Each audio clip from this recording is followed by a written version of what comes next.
another glorious day, my tea sippers, and you know what time it is. I hope you have all of your crumpets together because it's time to dish tea. And you're dishing tea, darlings, with Big Meat. Can't wait. It's time to dish tea with Big Meat. It's time to dish tea with Big Meat. It's time to dish tea with Big Meat. It's time to dish tea with Big Meat. Darling.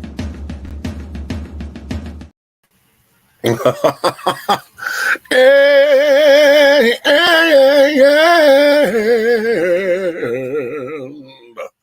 Hello.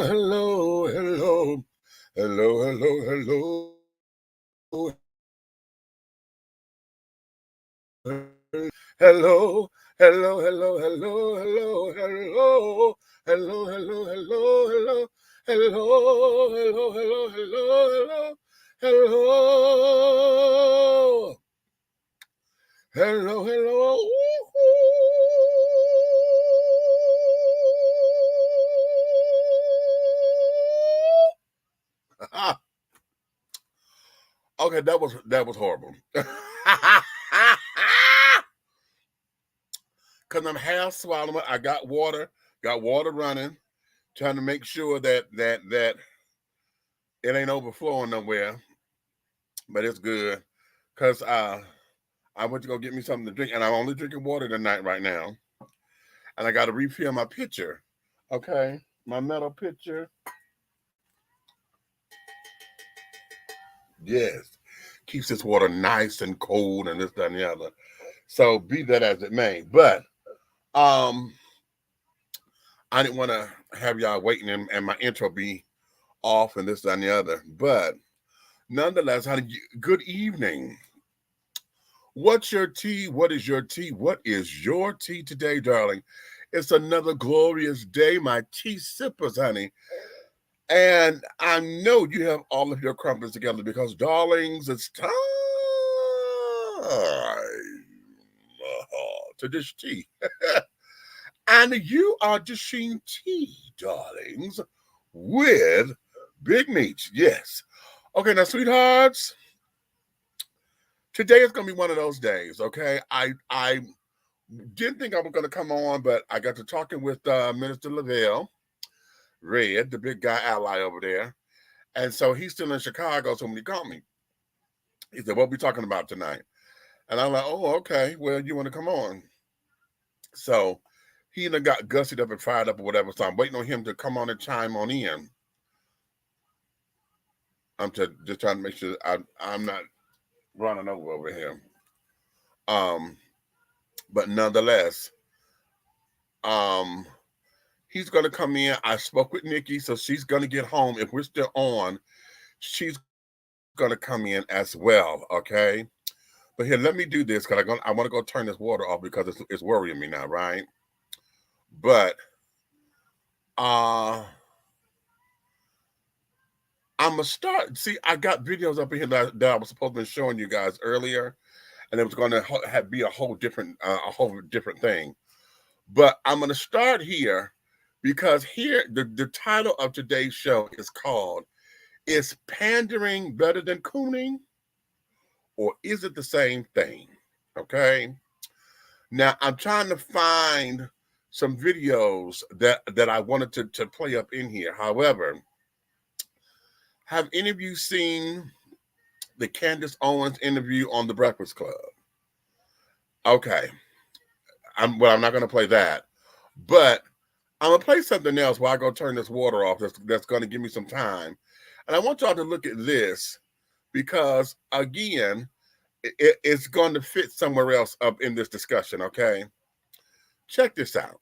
To make ASU academically competitive, the judge ordered the state to provide more than $100 million for advanced courses. He added an extra $10 million to help ASU recruit more whites. Now, more than 500 whites are enrolled, about 10% of the student population, and about 80% of them are on scholarships. We don't need white students here in order to say that we are a qualified school. But the law says you do need them. According to Jim Smithson, ASU's minority recruiter, you at our university would be a minority. You're aware of that. The realities of race in Alabama present real barriers to getting whites to come to the school. The traditional population is African American. You and I are the minorities, okay? But even the offer of scholarships worth anywhere from $10,000 to $30,000 over 4 years wasn't enough. Here's your scholarship form. Okay. Recruiting whites was so difficult, ASU made them an even better offer. While a black student needed a 3.0 grade point average, a B to get a full tuition scholarship, a white needed only a C, a 2.0. That's nothing. You could have slept through high school and got a 2.0. I transferred from Indiana State with a 2.58 GPA. Is that a C? Mid-C range.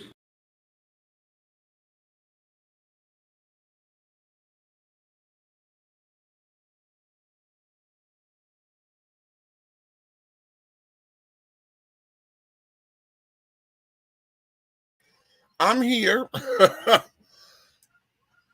I forgot it was short. I thought there was something. I forgot how it ended. I was looking to see if there was something else behind that. But all right, y'all see what was going on there, okay? What is called white affirmative action, right? You know, looking at that and how they were using the same arguments and stuff that one will argue has been used for African Americans and other minorities and things. I don't like to use the word minorities. African Americans and other ethnic groups, you know, when it came down to education. I forgot how old this clip is because it's a little aged, but nonetheless, that there was part of the arguments and stuff. And when you hear folks talk about the educational gap, when you heard folks like Stacey Dash and even Candace Owens, sometimes I've heard her say, you know, she has denounced the affirmative action bills and carrying on, even though she's someone who the records have shown she's benefited from affirmative action. The question becomes, talking about these kind of subjects, if you have an opinion that supports or is in alignment with someone who everybody else should, you know, everybody else is against. Let's just take Donald Trump, for instance. If you're someone who can absolutely defend it, okay, and defend his positioning in this, that, and the other, are you pandering to his base because you're trying to be liked? Are you cooning, doing the whole step and fetch it thing or whatever, so you can be liked and entertained and be entertaining to them and all of that? Or is that something completely different? Okay, is it I'm able to have a discussion and I'm able to be a free thinker. I'm able to sit down and to you know, have constructive criticism. I'm able to have analytical thought, and I can agree with this. Now, you know, I happen to be someone who agrees with this particular standpoint, or I agree with that particular standpoint. Why is it that we have gotten into this whole thing of pandering? I'm gonna tell you, I was listening last night and I wanted to try to find this clip. There's a clip that's been circulating on Instagram, and I'm trying to get to my Instagram likes, all the stuff that I've been liking on my page, so that I can go and go to the video, so because I want to play it. There's a internet influencer on there. He calls himself Big Sexy. Okay, have y'all seen him? He's a big, heavyset gay guy. I think he does a lot of runway work, or is a fashion consultant. And his best friend is what's his name? Father ATL, I think it is. And they are a cackle and a half, child. Okay. They are a cackle and a half, and I love them. You know, when they are being funny with each other and carrying on, they are a cackle. But Big Sexy was brought on to someone else's show, and it was straight guys, and the conversation was about the dismantlement of families. Okay, and Sexy brought up the topic that families that are broken. His argument is that Black men are to thank for that because they don't stay around with the children, you know, and this, that, and the third, you know. So if we're upset about the Black families, then Black men need to take their responsibility. And one of the guys, you know, he disagreed, but he's and Sexy asked him, he says, well, did you marry your baby mama? And he was like, no, I didn't want to marry her. And Sexy was like, well, that's the point. Okay, you had the option to leave. And isn't that what it is about the broken home? You didn't want to marry her because you didn't want to marry her. So in essence, the home or the family is broken because you didn't do your part. So again, Black man, when you're going to step up and do your part so that the home is not broken. And that, in addition to listening to Candace Owens on The Breakfast Club, okay, listen to her there with Charlemagne and Envy and Just Hilarious. Again, I'm hearing the word pandering. The folks are like, well, she's pandering to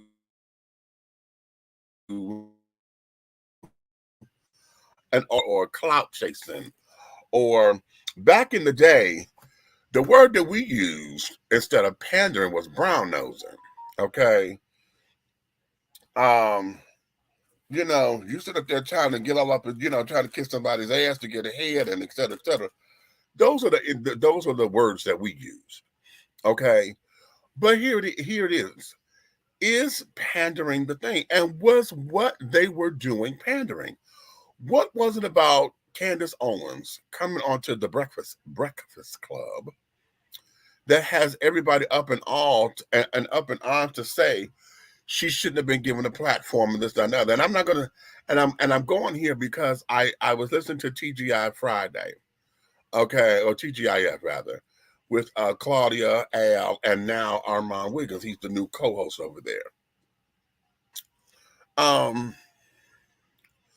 In listening, both Al and Armand thought that Big Sexy was pandering. I think Claudia and all of them felt that Candace Owens was pandering. Okay. And so I want, and when I was listening to that, I'm starting to get upset. I was like, okay, wait a minute. How come we can't have friendly debate anymore? It's the same thing. Remember, everybody got mad at Steve Harvey for taking a meeting with Donald Trump when he was in office, and folks were upset about that. Child, the world was ready to cancel Steve and this, that, and other. How you gonna sit down with that man? And the simple answer is, honey, we can't get nothing done, and we don't know how to sit down and talk with people. How do we expect to get anything done? You understand? So how is it that I'm pandering to a group when I'm saying the shit that, are you thinking I'm saying it because you think that that's what they want to hear, so I'm only saying it to get in their good graces? Or do you absolutely see that there's a point? It's the same. You know how we say about stereotypes? We were just talking about this yesterday. What is a stereotype versus what's culture? You know, when we're talking about white people shit and this, that, and the other, what's a stereotype and what's culture? Okay. Now, we can sit down there and do all the stereotypes all we want to carry on, but we do know that these are stereotypes and not everybody fit into that box so neatly and carrying on. So we do understand that humanity is not a monolith. Everybody's not cut from the same cloth, even though that's what they're trying to do. everything about humanity is everybody trying to have this perfect race syndrome. They're still trying to have that Hitler mentality of a perfect race.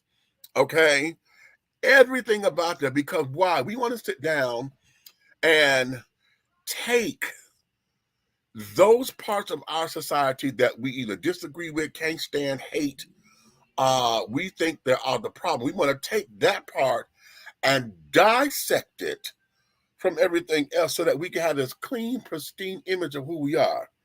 Okay, and that there is not reality. Y'all mad at Tyler Perry. Y'all sit up here and say Tyler Perry, he cooning and carrying on, and he's a disgrace. He's doing all this and that and the other because he just trying to, he pandering to the church children. He pandering for his audience, and he just giving the man this, and he just got black folks in a negative light that has ever been in a Tyler Perry play or whatever. Every time we've seen a Tyler Perry piece, we know every character. We can name a name and say, bitch, that was about you. Bitch, that was about you. This thing, that was about you. Okay? We know that. So why is it that we keep saying that folks like Tyler are, they buffoonery and carrying on? We got all that. But at the same time, it's funny that we talk about Tyler, but y'all love and praise Nene Leakes, and y'all love and praise Sexy Red, and y'all love and praise all these goddamn reality TV show stars for keeping it real, and girl, you my girl, and old girl, you read her, and we praise all of that because that hood shit. Okay, so are we pandering or are we cooning?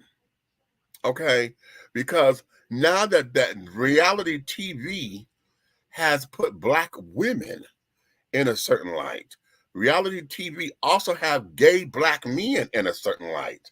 Okay, so anytime any of these kind of shows come on and we run and flock and give them all these numbers and carry it on, are they pandering to us,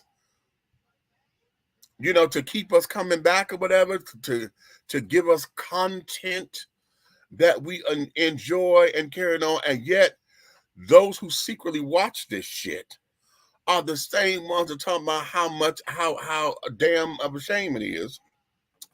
They ain't got no business, and et cetera, et cetera. I'm telling y'all, when the preachers of LA and the preachers of Detroit came out, I said, okay, what in the damn hell is going on? Because there was nothing that I wanted to see on television. I don't want to see what it did for the black church. It didn't bring souls. Prove to me that folks came to your church directly because they were watching them damn programs. Because if that was the case, why did they only last 1 or 2 seasons? If they were doing so much good. What it did was put such a negative light on the church, because now the deities are being seen as human beings. The same ones that you don't want to talk about, the same ones that you're not supposed to speak ill of God's children and this, that, and the other. The same ones. Now y'all watching them, how they interact with their wives, how they interact with their children, how they interact in the community. When they're having a personal day and don't feel like being bothered with no motherfucking body. You're seeing all of that, and now what? Okay, so are we pandering? Are we cooning? Or are we being analytical? Okay, I need to hear y'all. I need to hear you. And what constitutes the pander? Because, yeah, I'm telling you, TGI Friday, TGIF, that there, when I kept hearing that and kept hearing that pander, that was like, oh my God, that was a nails across the chalkboard for me, because I was like, oh, wait a minute, sweeties. Okay, let's understand this. Let's break this down just a little bit more, because it's quick to throw that word pandering out there instead of listening to the message. In fact, Claudia was asking Armand about the message that Big Sexy was giving. She was like, okay, well, what about the message? Okay, so you feel as though he may have done that to get in good graces with black women or whatever the case may be. What about his message? Was his message on point? Okay. And Armand said something real cute and diplomatic because he really didn't want to answer that question. But my question becomes, what is the pander? How is it, or why is it that we've gotten now into this whole understanding that because I can agree with my enemy and we got points alike, that, oh my God, you just saying that because you're just trying to get somebody to like you. Okay. Oh, you just saying that. Oh, child, you just saying that just to be saying it, honey. You don't care about these folks. You just saying it. But how come I got to be saying it and not really say, okay, you know what? I really believe and agree with this particular point. Okay. How come we couldn't do that?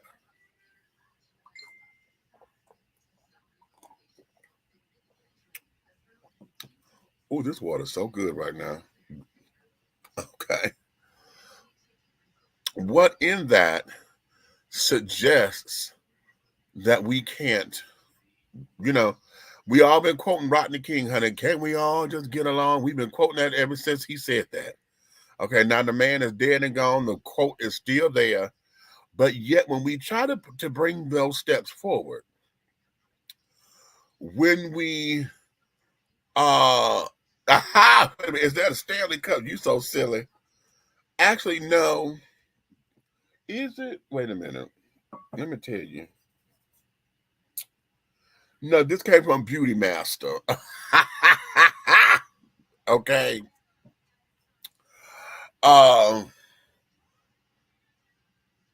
We all want to. Why are we not allowed, or folks are unwilling to sit down with folks who y'all think y'all have differences of opinion, but we don't know how to sit down and amicably talk and respect one another and talk and have a discussion to hear and listen versus having a discussion to hear or waiting until my turn. You're not listening to learn, you're listening to talk because you want to be right.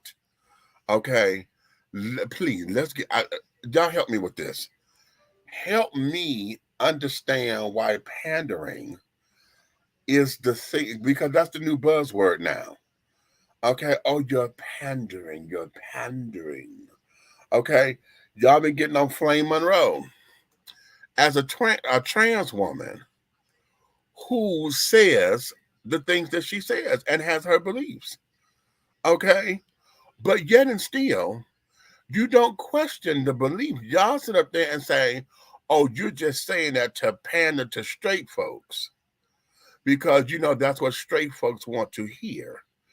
And she's like, no, I'm talking biological facts, biology, and I'm talking what this is, honey. The life is life.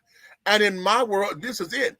And in her world, see here, and I want Flame to come on the show. She said she will, but we got to get her calendar and stuff together because she's been touring and this, that, and the other.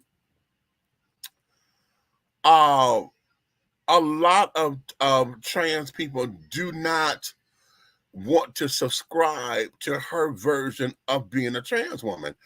And the sad thing is that they don't listen to her when she said, I lived my life this way prior to having my children. When I started having my children, she has 3 biological, these are her kids. When I started having my children, I made the conscious decision to pull me back so that my children can have as normal a life as possible. A lot of folks don't hear that. They hear betrayal. Oh, girl, you ain't no real trans because you wouldn't be talking. They hear all that shit. And instead of listening to her story. Okay. Big Sexy on the program is like, listen, now I come from, I think Sexy had both of his parents in his home. But nonetheless, he knows he has people and whatever in his circle that came from broken homes and this, that, and the other, you know. So the opinion that he's brought forth, it doesn't, I don't believe that it's pandering to women. It's just that he's able to articulate that in such a way to where, coming from a gay man, and I think that's what it is, coming from a gay man to say this, and this, I think we have subscribed ourselves to this narrative that because we're in this particular box, it's only supposed to be this way. Gay black men are not supposed to be all hand over heels and part of the women's fight or the women's rights movement or whatever the case may be. You know, a lot of folks think that all we something over here doing is worried about dick and ass and another as a man and this, that, you know. They think that there is all that is, but how come I can't be socially conscious like everybody else? And why is it if I share an opinion that speaks to society as a whole, all right, that may hit points that society have been saying, how come I got to be pandering to them and not having a mindset of my own and saying these are the points that I agree with? Why is that? Why is that? That's a thorn in my crawl, and I'm trying to make it make sense somewhere. But y'all help me out. Let me go to these comments and see what we got coming on up in here. Okay, let me see what we got. I'm gonna start at the top. All right, big stuff. What up, though? Detroit in the house. That's Detroit. Hey, Charles. Hey, Big Meats, my show with your song is now both on Spreaker and Mixcloud. Oh, you put my song in your rotation? How lovely. I'm loving this discussion topic. I have another good one for you as well. Okay. I've seen the Breakfast Club. Oh, not the definitely has some sugar cubes to add to this tea. Send out the back signal. Okay. You know what? Yeah, come on up in here. Come on up in here, player. I thought, no, you know what? I didn't put it there. I put it everywhere else but there. I sure did. No. There we go. What's this?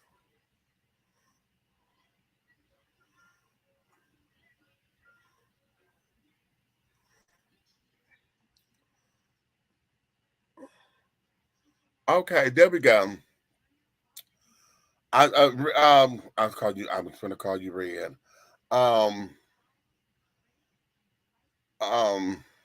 But I just sent it over there to T bitches. Okay. So come on up in here. Okay, there we go. I'm just trying to make sure everything is everything. And then I got to make sure I don't delete this doggone I was putting a comment up somewhere. Okay. Send out the bat signal. There we go. What the hell are they mad at him for? Okay, right. The minister series definitely did more harm than good. Completely agree. Hell yeah, it did more harm than good. When you're sitting up here looking at the lavish lives that these ministers are living, you get to see them in their element. Okay, and it all became a show. You know, and when you're talking about making television, listen, I watched how the producers and stuff were manipulating people in reality TV. Okay, I watched it simply because they're trying to make television. Okay, which is one of the reasons why Iyanla got out. I love Iyanla Van Zant's Fix My Life, but now folks are coming on the show because now they think, oh, this is just television. And she's like, no, this work is real, honey. I'm not trying to make TV. That's the time I love when she would shut the cameras down. Oh, you don't want to talk in front of me? Okay, fuck it. Shut these cameras down. Okay, y'all, no, don't come in here. I don't need no cameras right now because this here, it is real. You know what I'm saying? It's real. So why is it that we call it pandering? Okay, when folks can enjoy the same opinion that either you feel someone should be an enemy or someone who whenever all that is, okay, whatever all that is. Wait a minute, I put that up there already. I forgot my place. Oh, here I am. Okay. They'll dog them out in a minute too, since they've dogged everyone else who was really famous. Okay, you're right. Okay. No, okay, right. I put that up there. Because sometimes, or lots of times, we think each other is wrong and we're right, and nothing left to be said. Oh, and it ain't nothing left to be said. Okay, right. Okay. Other times I really think about we're moving, no, we're more giving. The other ones are selfish. They don't want nothing for nobody because they don't have or don't think they should have or whatever. You know what? That's a good point there. That's a damn good point right there, Groove. That's a damn good point right there. Tiff, what's going on, baby? You giving us a bonus show tonight. You knew, yes. You know, I came on tonight. Big Red supposed to be, well, Minister Lavelle, the big guy ally. He's coming in a few moments, and hopefully, Nikki will get home. I'm trying to stall this thing so I can get them to come on up in here because it's been I love when all of us are together. But this is a hot button topic for me because I'm trying to really understand the whole idea of why is it we've taken the word pandering and now it's taken on a life of its own. Pandering goes up there with those terms that we use like toxic masculinity and the emasculation of the black man.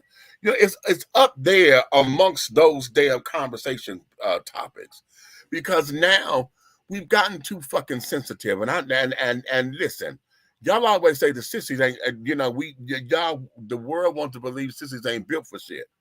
Okay. But I'm here to told y'all, honey, we are the ones that has been able to sustain this shit.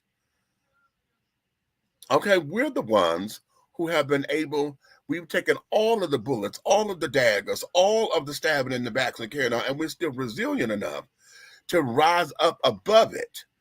Okay, and still can keep going. Yeah, we got our tears to carry on. We have our low moments. You know, folks, some of us are drowning ourselves in liquor, others in drugs and carrying on, others in sex, others in food, whatever it is. They have found their vice. And when we just need to just take a woosah moment and say, you know what, let me get this up off me because I'm not feeling this today. Today, everybody has those days where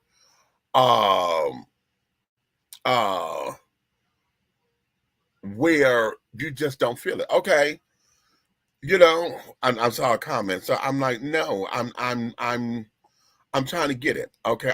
I really want to understand what the difference is because again, I'm going to ask the question, is pandering better than cooning or is it the same? Is it the same or not?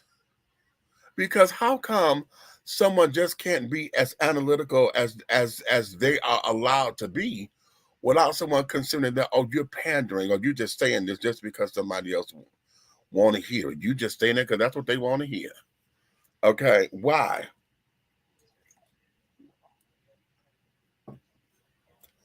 Why are we there? That's what I need to know. What's up? No cameras or autographs, please. Right, no paparazzi. No paparazzi, darlings. Thank you. Okay. Pandering and my sister and my soldier boy voice. You so stupid. Okay. So let's get into that. Now the clip that I played just a moment ago about the schools. Okay.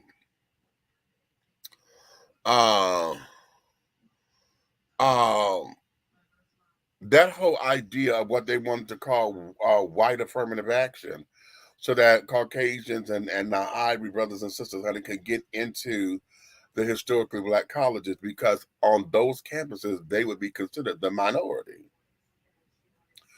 So again, you know, we're taking a spin on words and doing some things, you know, to try to fit a narrative to say, this is where I can get in. And because I can go down bullet point for bullet point, because if that worked for y'all, how come it can't work for me? Okay. And yeah, so why are we doing that? What is the whole point? And why have we allowed a culture like this to exist? Why are we allowing those who can't articulate speech and those who feel that you don't want to believe what they're saying? I would rather you say that. I don't believe that you believe what you're saying. Okay, I would rather you say that versus always coming up with, oh, you're pandering. You're pandering. Why? Why does this person have to be pandering? Because they could actually have a thought system up in there that they are living for or living with or expressing. Why aren't those things available to everybody else?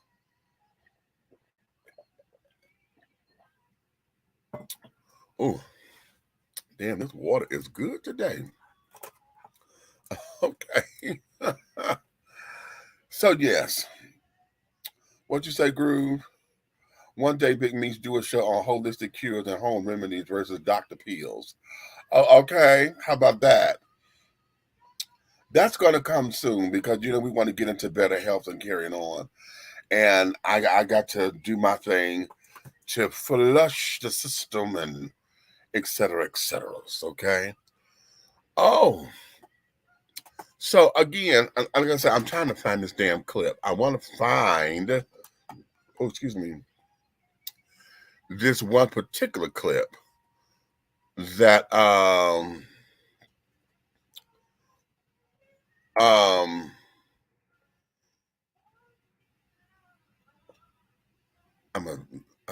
trying to find this particular clip so that I can play it because I would rather y'all hear it versus me, you know, trying to explain it, because I want you to hear it in your own, you know, with your own ears, because you may hear something else differently than I. Okay. So, you know.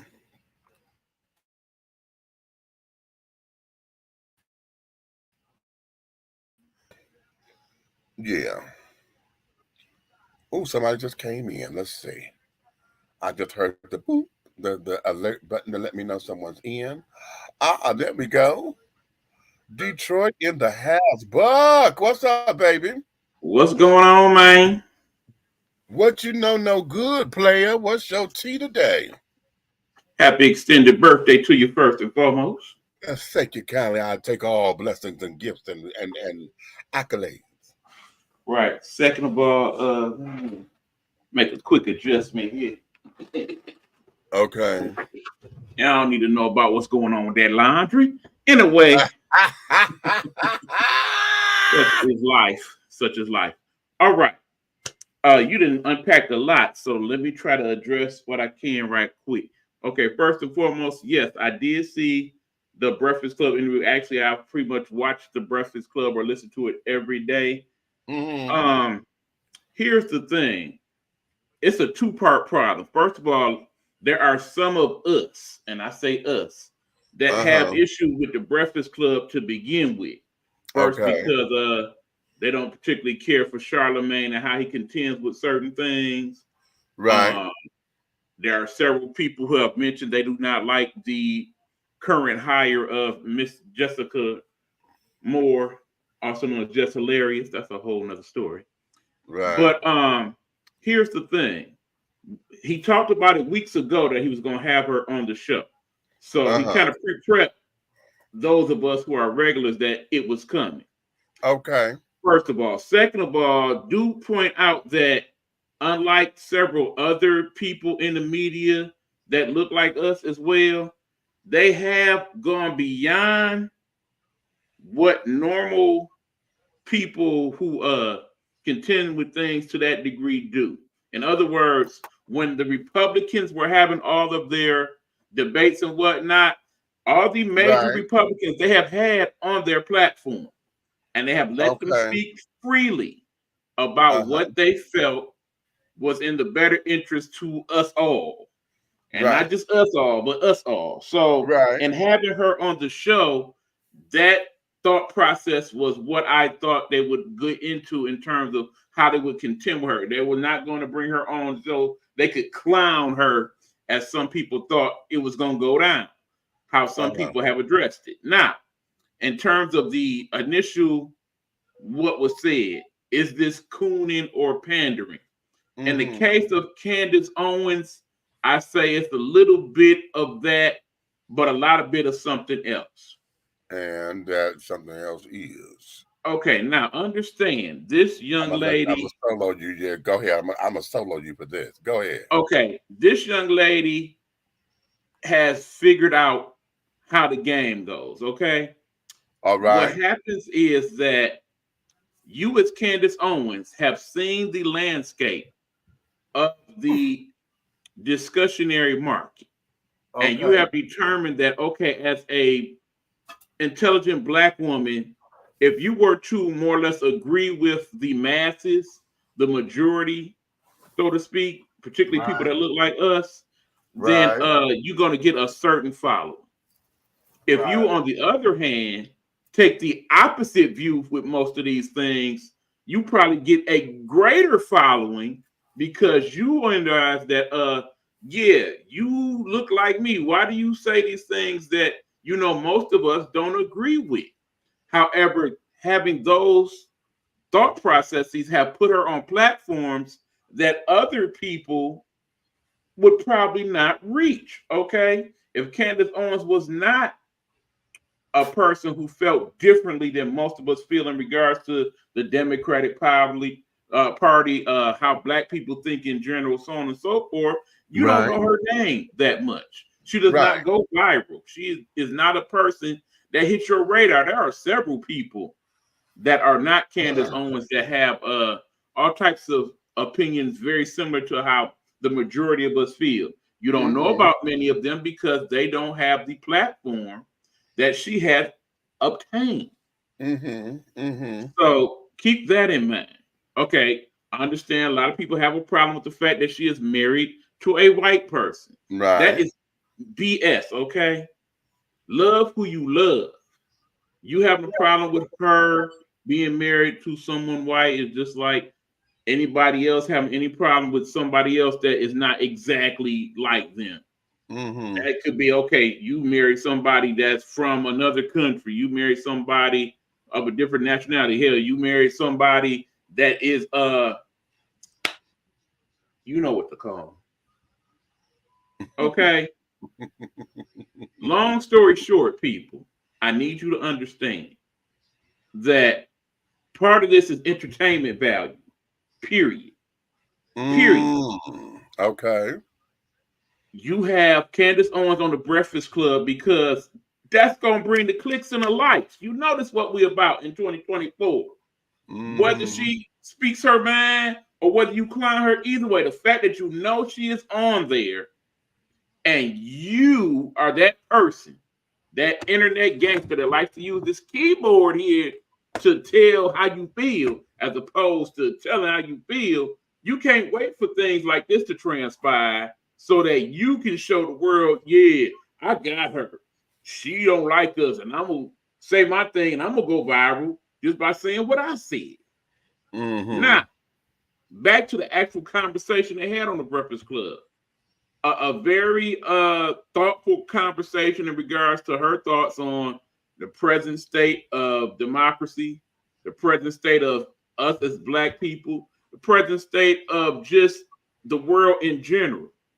You have to admit, she is very bright when it comes to all of these subjects. She is very articulate in regards to how she can express how she feels in a way where you don't come off as, oh, this dumb heifer here. It's more like, okay, I hear what you're saying. I just don't agree with it. So in having that part of the discussion, it was that. Now, understand, the discussion in of itself was one thing. The aftermath, to where a lot of people are making the convo that, yeah, y'all cooning and pandering and whatnot. When someone asked the other day, the day after they had the interview with her, they asked Charlamagne the God, okay, what do you think about people saying that you shouldn't have Candace Owens on, et cetera, et cetera? His direct quote was, they can suck my, and they can kiss the cheeks because there should not be an issue with us having her on the show. You don't have no issue, it seemed like, or at least not a strong issue when I had all the Republicans versus Swami and right, Nikki Haley and everybody else on the show. Right. I mean, the point is this. Candace is one thing, but in terms of some of these other folks, they know exactly what they're doing. Are they pandering and cooning? Yes, absolutely. But in the same token, they're trying to pay these bills. They're trying to get these clicks and likes and make this money, because in 2024, that is how some of us view the way to stardom, by saying the thing that's outside of the box, so to speak. Okay, go ahead. Okay, let's go here. Let's go here, because see, I'm gonna be very, very honest here. Mm-hmm. The breakfast, I don't know why am I saying breakfast wrong, honey? I know how to say Breakfast Club. Thank you. Use your articulators, child. Yes. The Breakfast Club. Mr. Okay. Barksdale would be proud. Interview was the very first time that I was able to hear Candace and absolutely say, damn, okay, I see that. I don't agree with that. I hear you, sis. Okay. I was the first time I was able to do that, because I don't watch her damn show, because it's in her show. Now her show, from just in the clips that I've seen, yeah, that shit there, yeah, I'll be ready to jump through and be like, and stomp on her goddamn tonsils and be like, okay, bitch, wait a minute. Okay. It is very Fox-like, yes. With what you're trying to deliver, this is where it is for me. I don't mind having a discussion. I've had Brother Umar Johnson on this program. Okay. Now, everybody knows, for me and Umar Johnson to be at the same table, and that discussion was very rich. And for us to get to a point where we agreed what we agreed, we disagreed what we disagreed, and carried on, it was tight, but it was very respectful. And I love the brother for that.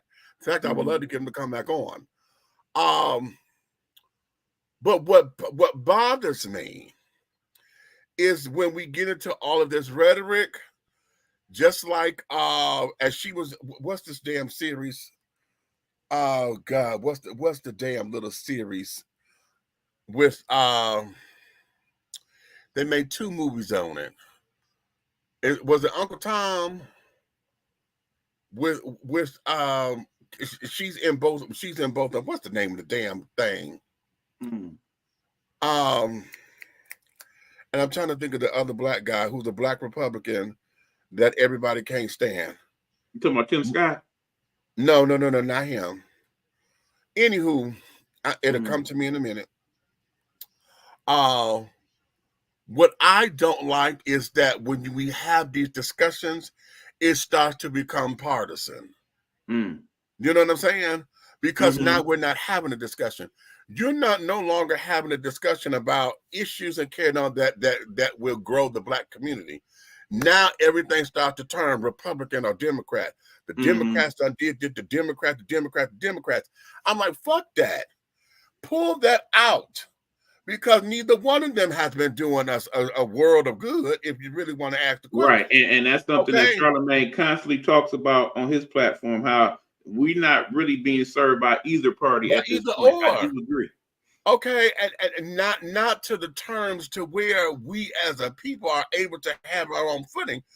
Now, and we could go through the history of blacks used to be Republican and all that jazz, which I get tired of hashing up, but you know, okay, I have to take my medicine like everybody else, because that subject doesn't fortify me when I get to hashing up Bay Rustin and all those children, because I'm so, you know, talking about black LGBT.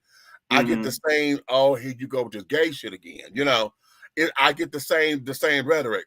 So I have to take my medicine when it comes to talking about the history of the parties and this, that, and the other, and the big swap and how. Now hold on, before you go on, let me also address something you said about Flame Monroe. Yeah. I really wish more people would check into her platform, because she says that primarily her show is about politics, but putting it in a way to where the common man has a better understanding.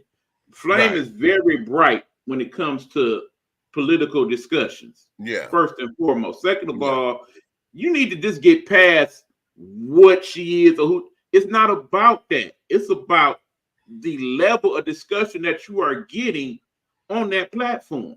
Right. If you could get past the foolishness and just hear the discussion for what it is, you very much would find her podcast entertaining, as I do, particularly when it comes to discussing politics, not just on a color level, but just on a people level, period. On a people level, right. And if you do get her on before, the election, that definitely will be a good discussion to have with her. Okay. And so now it mind boggles me whenever we have that particular discussion. And folks, like when we talk about Candace Owens and Stacey Dash and Tim Scott and all these real staunch so-called conservative, black conservatives, what has happened with the Conservative Party, in my view, is that it's no longer a conservative party. What we have is we've become a partisan party. Okay. You may not want to just deal with a Democrat Republican style, but everybody who says they're black and conservative, okay, ends up on this whole side of what the Republican Party is. And so when we start to break that down, it's like, okay, wait a minute, sweetheart. We're here on this particular level. What does Republican or Democrat have to do with the school system? Okay, outside you trying to tell me the Republican Party did this, but the Democratic Party did this. But wait a minute, we're talking about education. Why in the hell are we arguing about education? The way that y'all arguing, okay, I can understand a couple of disagreements, but damn it, y'all done blocked shit, okay, from passing, and yet we still losing schools. We ain't paying teachers. We ain't doing this, that, and the third. We got the folks that are trying to build private schools and charter schools and this, that, and the other so that we can better, y'all trying to erase the curriculum. We arguing over a curriculum that's not a curriculum. Okay, CRT is not a fucking curriculum yet. On any kind of school or elementary or high school level, that's post-secondary, that's college and stuff. When you got to do papers and dissertations and all that kind of shit, it's on that level. This ain't got nothing to do with educating the kids. If you taught the history or taught the shit right the first time, we would not be here. So when we start to break this stuff down, and I hear black Republicans or black conservatives get into this because they get into this whole battle, right? And when they start launching, baby, they launch, and everybody starts talking like they have the same talking points, okay? And it's almost like it's a carbon copy. So it's like, okay, wait a minute, where's your own mindset to this? And then when it starts to get that way, they don't want to hear an opposing view. They don't entertain it. They don't say, oh, I thought about that and this, that, and other. It's always about the shutdown. It's the shutdown. It's the shutdown. In that interview, Candace was talking about the symposium that she did with T.I. and Killer Mike and this, that, and the other. Killer Mike said something on there that I thought shut the world down. Okay, shut it down. He said, Candace and I are saying the exact same thing. Okay. We need black folks to learn how to do better. We need more black businesses. We need black economic power. And he broke it down. The problem became because now she just started getting partisan with it.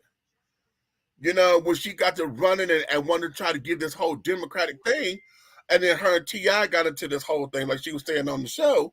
Now I know what you said to me, personally, but now we're public, and now we're doing stuff and shows and this, that, and the other. You know what I'm saying? Right. So again, back to the original question of the show: is pandering better than cooning, or is it the same damn thing? Okay, now let me throw this in the mix as well, because some people, the issue is not so much what's being said, it's how it's being said.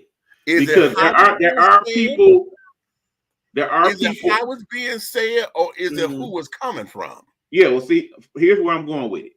Okay. You know, some of us, and again, I talk about us, we often have an issue with people who are educated and seem to be talking down to our population, or parts of our population. Let's put it that way. I mean, understand we're talking to two educated individuals right here.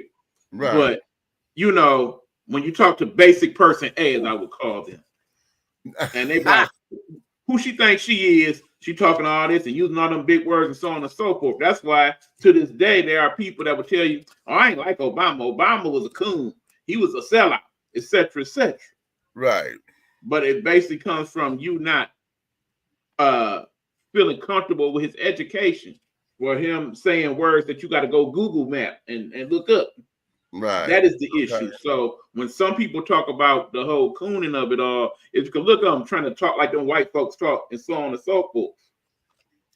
But okay, now wait a minute, because see, the whole cooning thing, you know, comes the buck dancing. See, you know, I don't like using the word coon, okay, because I feel that there is a direct insult. Okay, it's a direct like step and insult. fetch and all of that. Yeah. Yeah, and the thing of it is, though, there are moments where I'm like, damn, I'm almost forced to use it, you know, because of what we have been, what our demonstrations have been. Okay, because now what they have called the sapphire mentality. Y'all remember Sapphire, right? Okay, I got you. Sapphire from Amos and Andy. Yes. Okay, back in the day. The whole strong black woman type who was always the Brahma bull running over the man and this, that, and the other. Sapphire became like the prototype of what we now call the strong black woman. Big Mama. Okay. No, because see, here's the Big Mama was a little different than the Sapphire. Okay. Okay. Break it down. Break it down. The whole Big Mama thing was about making sure that we had law and order in the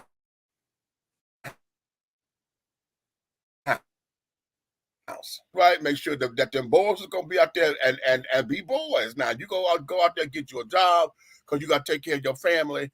D. Mama was mama. Sapphire became the extension. Okay. Now Sapphire is I'm gonna put my hand on my hip, and what you ain't gonna do. I told you to get yourself out there, you know, and if you go back and look at some of the Amos and Andy things, okay. Back in the day when we were kids, we used to call men like that henpicked. Okay, because we always said they ain't had no testicular, you know, fortitude or whatever. They were always out and about, you know, always letting the woman run over them and carrying on. As long as you out there making that money, you know, she come in, where my money? Where did this? And where that? How come you ain't come home? Yes, dear. Yes, dear. Right. But here's where that is. That there was the nag with an attitude. Because on our Ivory children's side, it was always the woman who was nagging. Nags so much and nags and nags. And when the Ivory sisters was doing all the nagging and carrying on, it drove the man to drink. Okay. Or she was always whiny, you know. When black women was up there, it wasn't about the whining and carrying on, honey. You gonna sit up here and do what you said you was gonna do, or we gonna have a serious problem. Okay, it became that, and if you really want to know the truth, because we never this whole thing now of emasculating a man that we have now jumped into this culture about, that there was in that whole Sapphire dynamic anyway. You know, of stepping on the man's toes, and you know, she wants to wear the pants, and you know, she don't have to listen to her husband because You know, she was just as independent as he was, and which all of that was true. But the presentation became, you know, no, you don't run me. And since I'm the woman of the house, honey, you go out there and make the money, but I run this house because I got to cook and I got to clean and this, that, and other. You gonna come because this is my house. You supposed to take care of me, but this is my house. And you know, it's that kind of mentality thing, okay? Gotcha. And so Big Mama, the whole idea of Big Mama, we don't even have Big Mamas no more because Big Mama was about stability. Big Mama was about keeping the flow together. Big Mama was about making sure that everything was in order, okay? And she was also the spiritual foundation, okay? And the matriarch of the family also. And the matriarch, because the patriarch, in most cases, the patriarch was there, but he was there silently because the man was always out. You know, we come from an era, we had 2-parent households at one point in time, and the father was always gone because he was always working. Right. He had to work. So it was about making sure daddy went to work. We didn't want to upset daddy because, you know, he already got the world on his shoulders or whatever. So it became that. So now we in this particular phase, and this whole idea that we got with Cooning goes back to those Amos and Andy days, you know, and before, when Black folks, you know, was the whole idea of the coon was to sit down and to be entertaining to white folks. Okay, I'ma do yes, sir, boss. Yes, sir. I'ma make sure that you understand what I's gonna be doing. Is that okay with you? Ignoramus. Okay, because that there was what we knew to get by to keep the peace. As long as we was doing that, it kept the peace. It kept white folks happy. I can go home to my family. May not have my dignity. You know what I'm saying? Until it got desensitized. Because now this is just second nature. Right. Okay. This is second nature.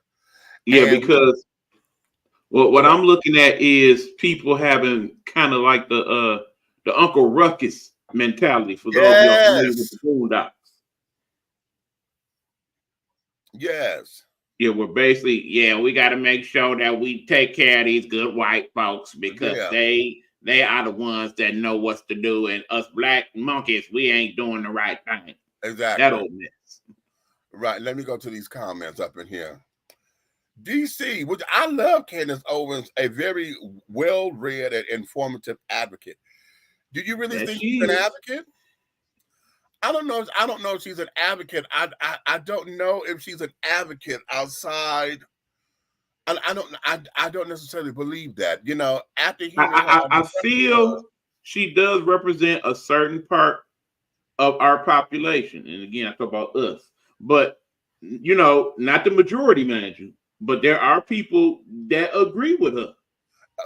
There has to be, because she wouldn't be where she is if it was. You know what I'm saying?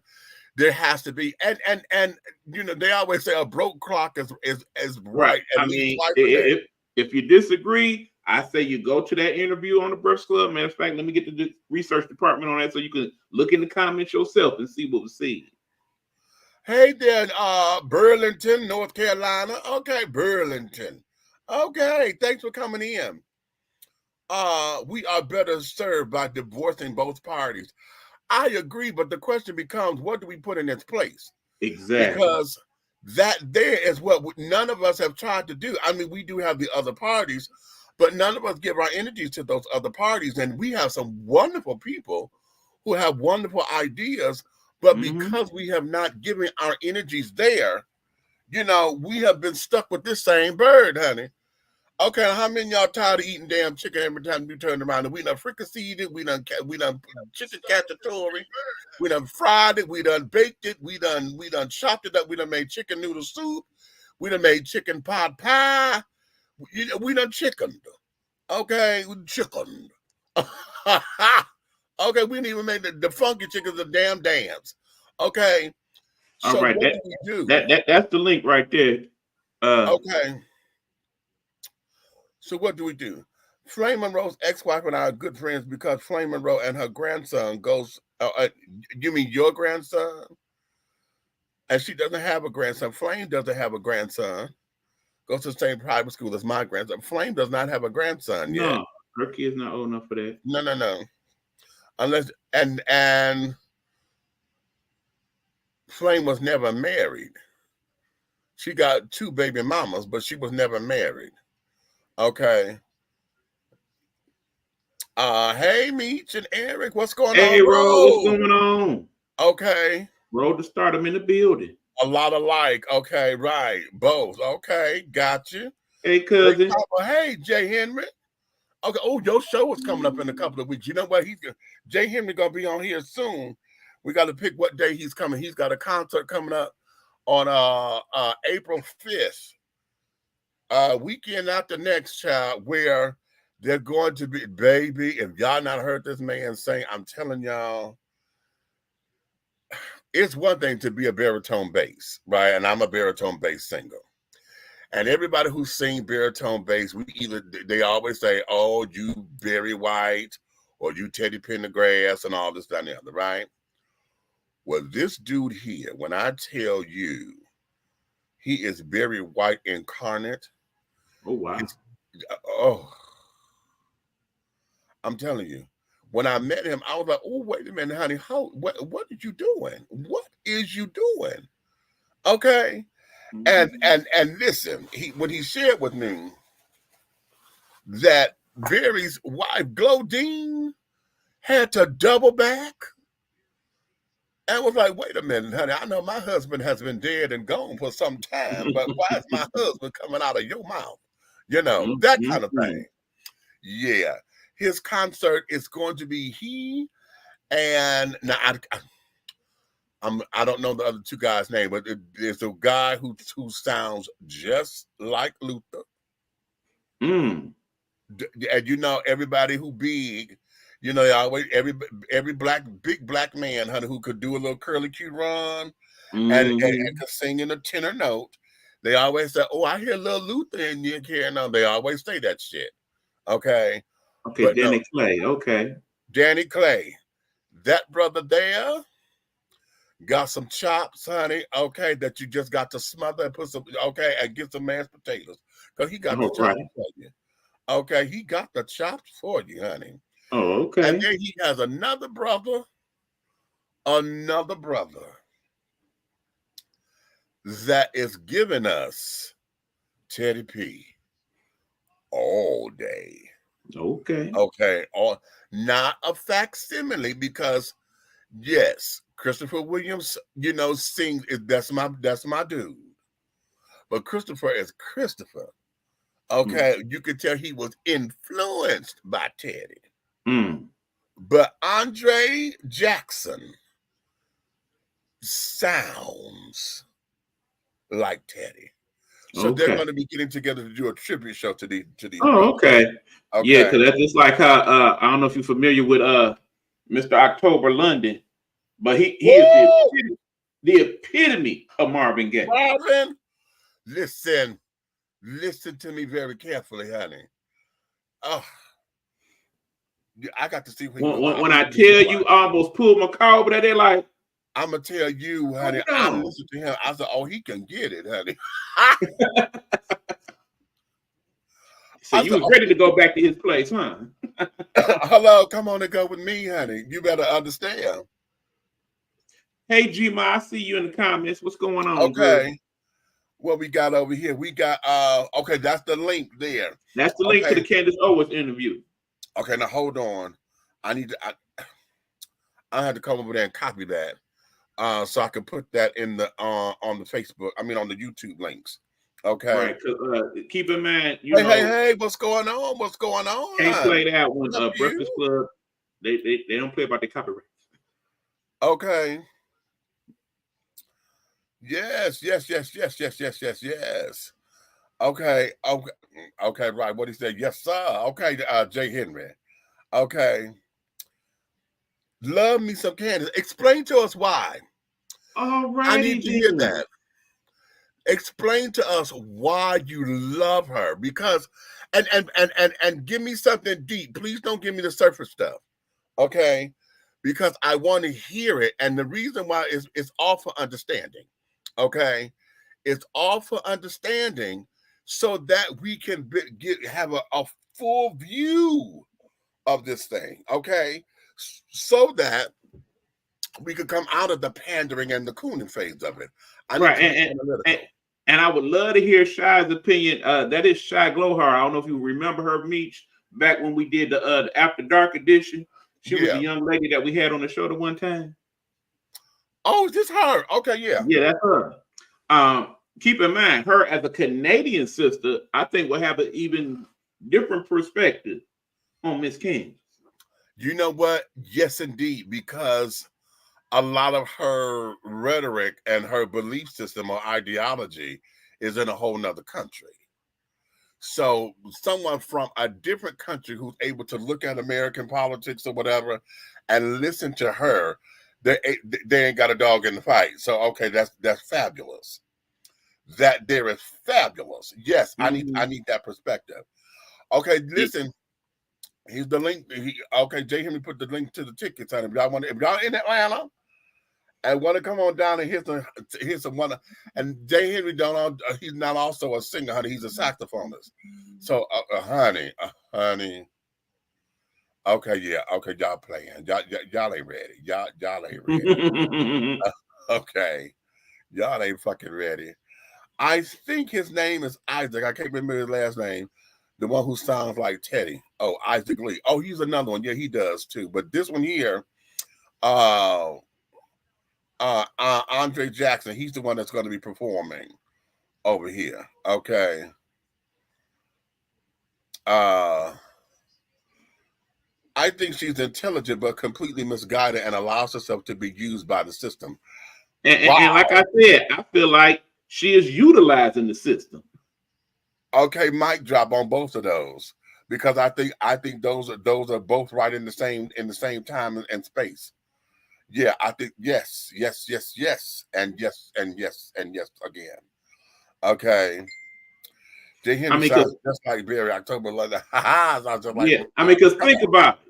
When anything of issue comes up now, when it comes to Trump and people of color or the Republican Party and dealing with black folks, who one of the first people they're gonna go run to for their opinion? Exactly. And here's the thing too, because now, is this pandering or is this cooning? Because one of the things about political rhetoric and particularly anybody who's been over there on Fox News, and the reason why I'm so hard on Fox News is because I was at work this was maybe a couple of years ago, because we were still in the lockdown, but we had just opened it to where I can go to work. And for whatever reasons, they had Fox News on the television behind me, right? And I've never sat down with the TV program and just listened to them. You know, I got bits and pieces, and every time they would piss me off, I would just turn the channel. I sat in that chair for 8 hours, listened to show after show after show after show after show. And when I tell you I got up from there with a headache, my head was hurting, and I was physically sick. Okay, physically. Because I'm like, wait a minute, y'all cannot really believe what you are spouting. And then it's as if they just are a monolith of people. Everybody, y'all had the same talking points. Why do we have all these particular TV, channels or TV shows when everybody have the same exact talking points and saying the same thing?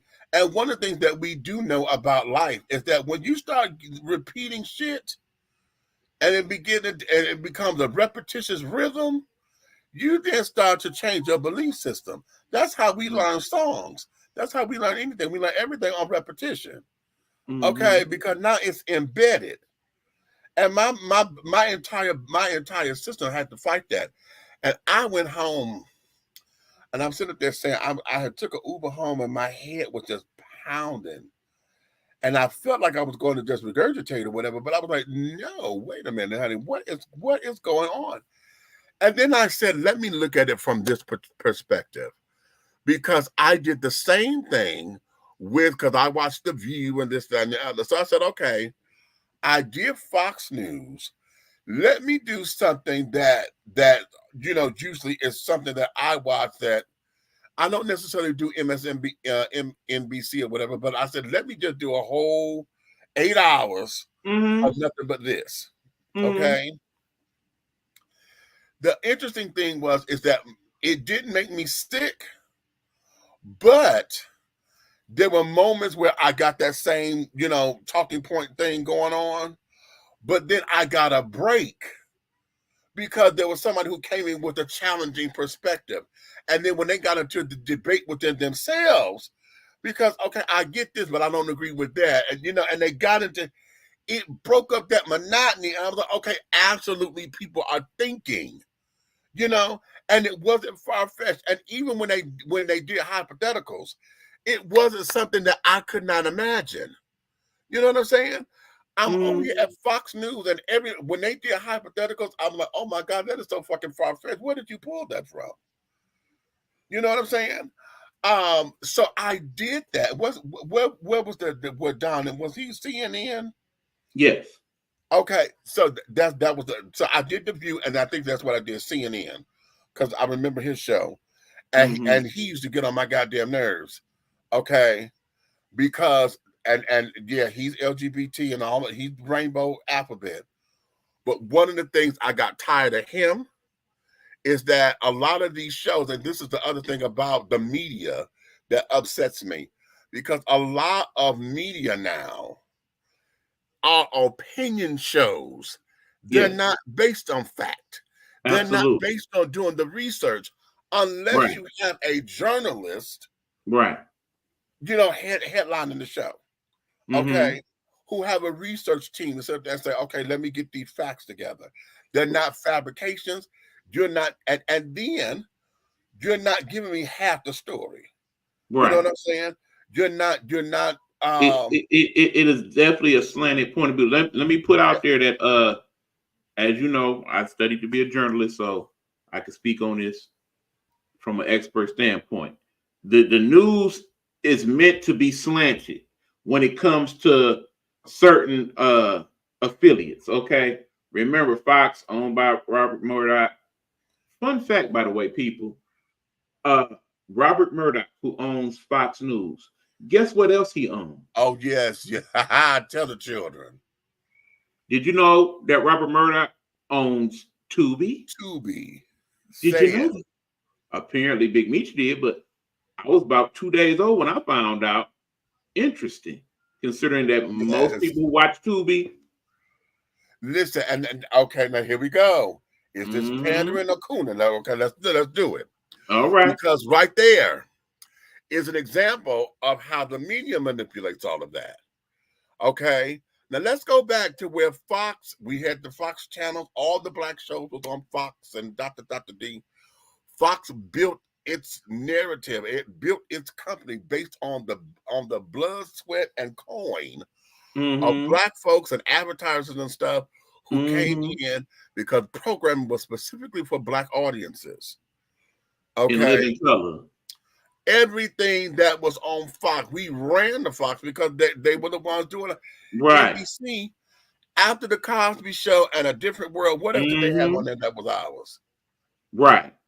Okay, you know what I'm saying? Exactly. They put us over there because of the Cosby and A Different World. Okay. Now Fox got everything.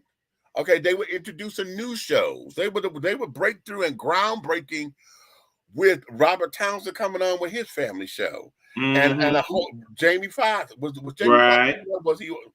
I think he started that went to CBS or whatever, however that was. No, he was Fox. He was Fox. Yeah. And we had a lot of stuff that was given that, and then what happened after he done got his coin? Shut everything down, honey. Right. Then all of a sudden, shows like Star and Yeah. Empire disappeared from TV. Yeah. Okay. Mm-hmm. So now we are here, and we're doing the same thing over here with Tubi. Tubi is the only place that's given independent.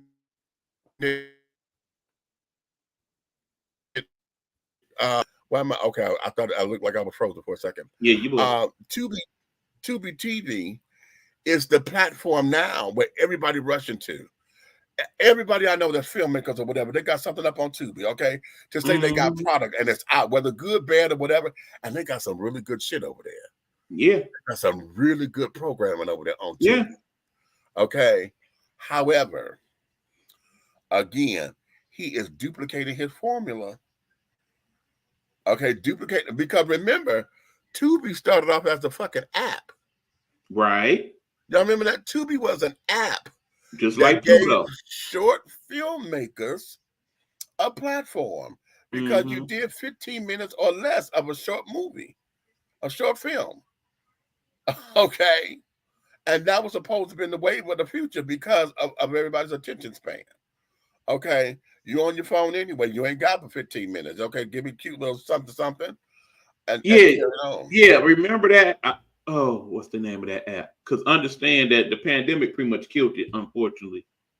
I want to say Cootie, or it was basically where most of the programming was 10-minute shows or 15-minute shows. I would not be surprised if he owned that as well. But it's along them lines. It just, go ahead. Okay. But a lot of what we got now is us running back over there because we're so we it's the way in. It's the way in. So if that's the formula, then okay. But now I always ask this, now that you know better, how are you going to do better? Okay. Because does it become revolutionary and I'm gonna create my own? Or does it become, in order to beat the system, you got to work within the system? Does it become that? Because if that's the case, then that means you're going to be up in there because you got to learn how the machine works. You got to understand the machine. Right. And or so it's just, I'm out for self and by any means necessary. It's a boom. And in understanding the machine, do you start pandering and cooning till you get the information? Because there's a lot of folks believe to be. And again, I'm going to go back to the old school term that we used to use, and that was called brown nosing. Do you brown nose your way? Okay. Right. I mean, let me throw this in the mix because she did mention this in the interview, by the way. Go back a couple of years. Remember, there was a young man by the name of O'Shea Jackson. Yes. Y'all know him as Ice Cube, of course. Basically he put out his own manifesto, so to speak, of what he felt black people should be getting from government. Right. And he then basically wanted to have a discussion with whoever was willing to discuss it. Right. And then it came out that he had that discussion with Donald Trump, and then after years of being pro-black and fight the power and all that, suddenly y'all say he was cooning. Right. And all he wanted was a discussion. Okay, he wanted a discussion, and remembering that because I think he said the Biden Harris camp didn't bite. Okay, right. They didn't want to sit down or whatever. And let me say this because I want to put this caveat right there because that's the names that's out there are the ones who get hit.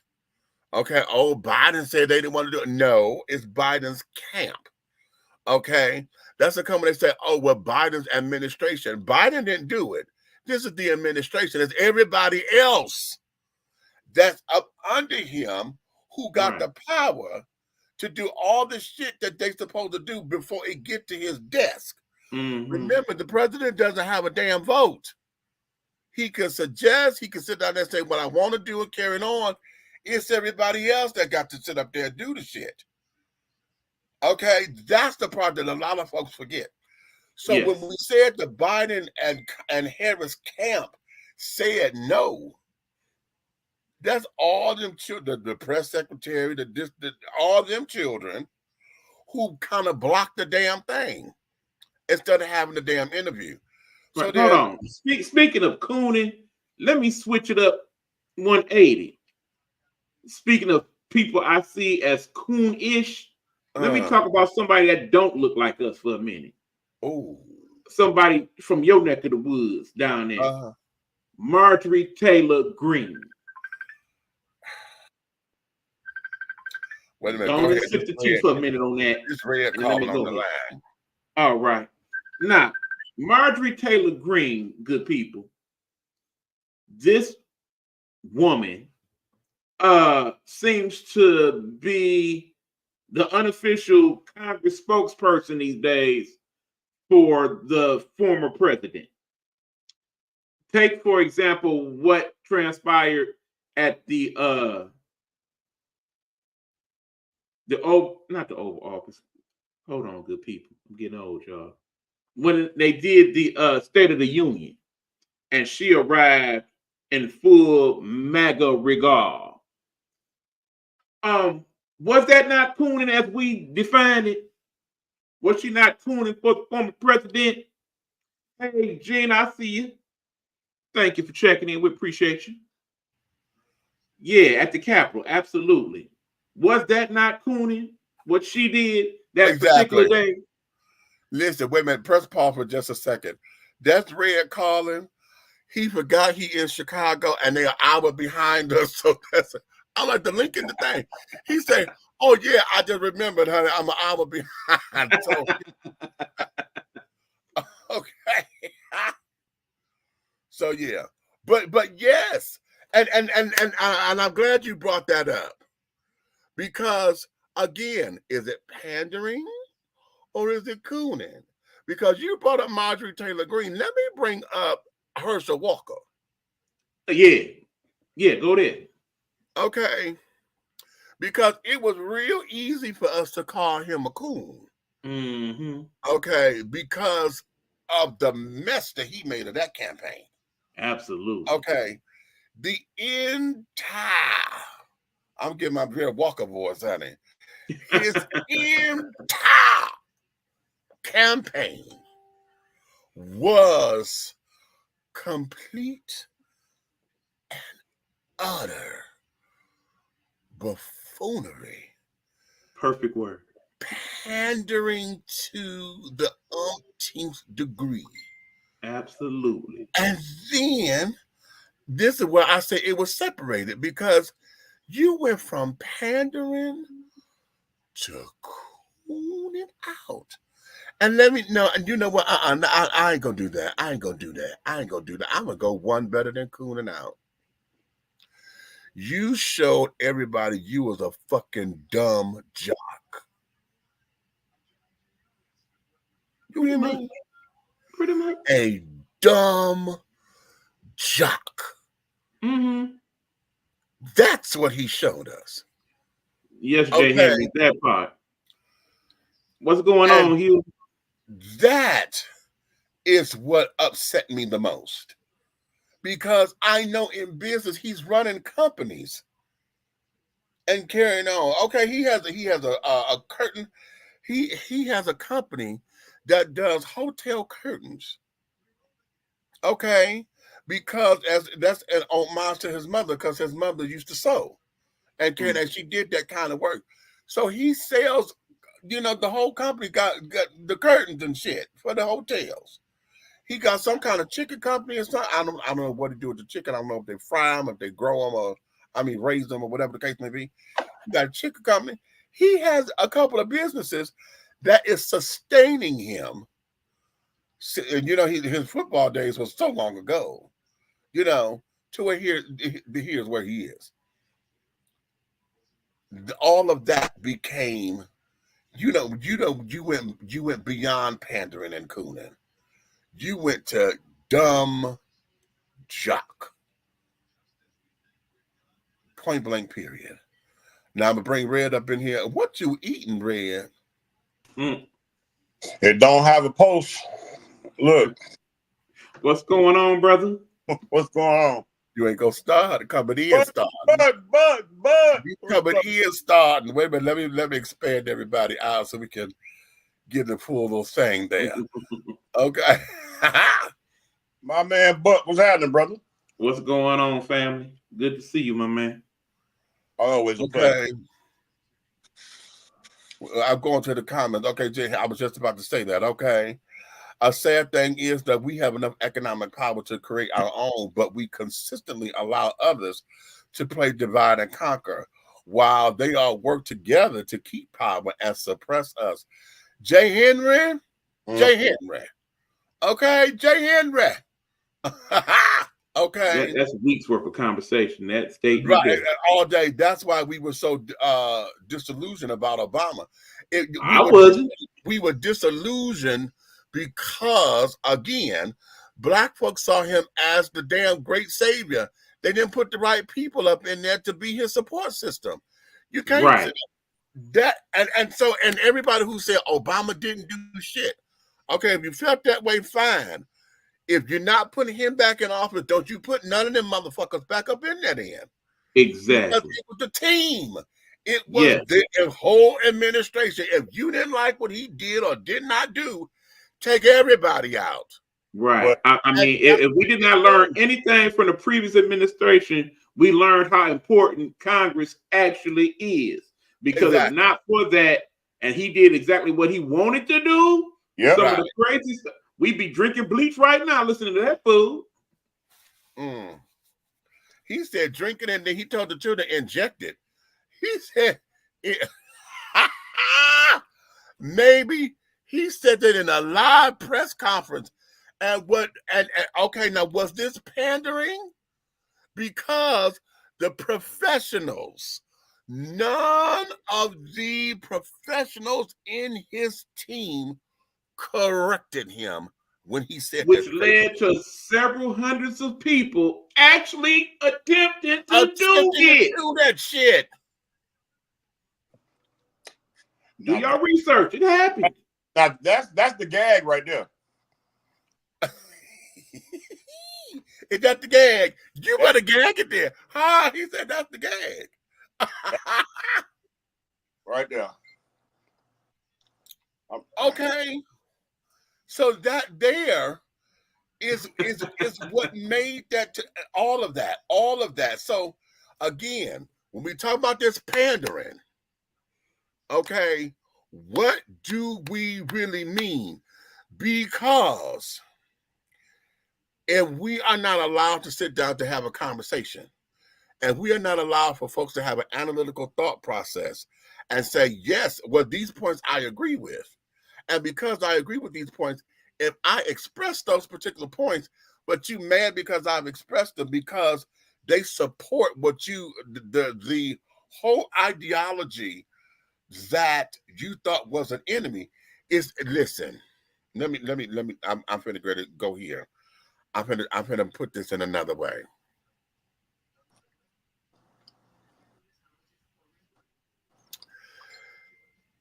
It took me a minute, because I was fighting this forever and a day, when folks were always saying there's a gay agenda, right?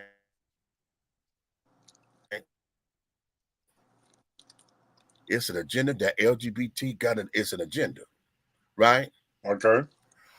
Until I sat back and I saw how it became and could be interpreted as an agenda. Because us, that part right there, okay? That part right there, okay? When I sat back and I got mad because I'm like, all this time I've been attempting to defend that it's not an agenda. Then I almost see certain things. You almost tried to argue with me when I said a statement before about why is it like they're throwing this in everybody's face, right? And then, but here's where it became, because we just had that conversation um, about the Mr. Potato Head and shit. Right. Okay. When they did that, trying to sit there and make Mr. Potato Head non-binary, the goddamn toy was already non-binary. Bitch, what? But here's where it was. Because then I had to look at it from the fact of our ivory counterparts are the ones responsible for creating a narrative on behalf of everybody. What you call them? Huh? What you call them? The ivory counterparts. Okay. All right. Yeah, ebony and ivory. You know. Non-melanated. Live together in perfect harmony. However, I've been in that debate because when we got there, I told this to Warren Ballantyne, and I told him, I said, Warren, wait a minute, because everybody was on this thing. Okay, y'all in this gay agenda, y'all trying to say it's the same thing as the civil rights movement. How dare you? And I said, black folks got upset about that. I said, wait a minute, baby, hold on. I said, the reason why you mad about that is because it is white gay folks saying it to you. I said, because me as a black person, I'm telling you it's the damn same. And in some instances, it's worse. Because not only am I fighting against the racism and the classism and the sexism and carrying on that we experience from our white counterparts and those who are involved in an ideology, I, as a black gay man, got to deal with my own motherfucking people because now y'all done threw Jesus up in my face. Y'all done threw Big Mama up in my face. Y'all done told me how much of a man I ain't. Y'all done sit there and told me you're going to whoop my ass because I ain't no man. Or you trying to tell me how much of a woman you think I want to be. So now who am I fighting? Who is the enemy? And we all over here talking about something. I'm trying to get schools. I'm trying to get a better house. I'm trying to make sure I have my children. What children? Y'all don't need no damn children. I have children. What? They need to take y'all kids. How dare you? And this coming from black folks. If you don't get the fuck up off me, I thought we fighting them children. What the fuck are you fighting? Wait. And I've been the one helping raise your goddamn kids all this time. Bitch, those are my dollars that's paying for them damn kids when you don't buy Pampers because you out here smoking and want to go play Billy Bob Thornton with Wilhelmina and Nadine down the goddamn street. How dare you? And so when we had that, then I said, aha. So now when we start to speak about that, because now we got to break it down. When we got that internal fighting going on because we got to clean up the image, y'all heard me say this about black folks.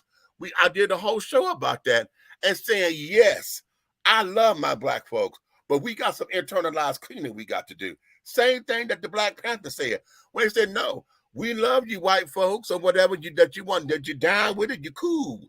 But no, you can't join us. Because we got to do this part by ourselves. We got to, this internalized cleaning, we got to clean this shit up. Y'all go get and do your thing. And then because we gonna need the numbers. When we get ready to go out here and do the thing, honey, we'll call y'all and y'all come join us on that. But being in here, no, we got to do this part by ourselves. And that is the discussion that nobody wants to have. That's why they say flame is pandering. Flame will sit down and say, listen, I'm a trans woman, but damn it, we got some internalized cleaning we need to do. Because y'all have just sit up here and lost y'all motherfucking minds on some of this shit. Because oftentimes she says this, and I completely agree. We are the worst enemy of we.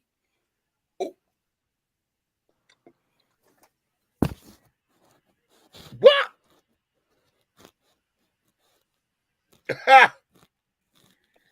I got perclipped. I got perclipped. I refer you to that Ice Cube song, Us. Okay, would you cue up Us? Ice Cube, cue it up. Yes. Come on. These are the kinds of conversations that we have to have. Absolutely. You understand? The black church, we see that in the news all the time. Right. That's why these platforms that we are utilizing to have these discussions are important for that reason. Because we need the contrast as to what's actually being discussed in the full stream news media. That's it. That's it. Go on. What you trying to say, Red? Because you about to fly too. No, it's not about that. It's just that, like Buck's saying, we are the unscared media. We are the feared media. Yeah. We are, oh, what the hell they gonna say tonight media. Say that part. Yeah. And yeah, to me, that makes us elite. Okay, I'll take that. I'm gonna I'll tell take you why. that for 1,000, Alex. I'm gonna tell you why. Because mainstream media is in a box. That's right. Yes. And they have to raise they got to raise their hand to speak. Mm-hmm. Yes. They got to get permission. Everything that they report has to be approved by somebody that's gonna take the truth out of it and give it back to them. Right. For example, here's another person that gets accused of pandering and cooning a lot. One Stephen A. Smith. Mm-hmm. We know there's certain things that he's not allowed to address. We are aware of that.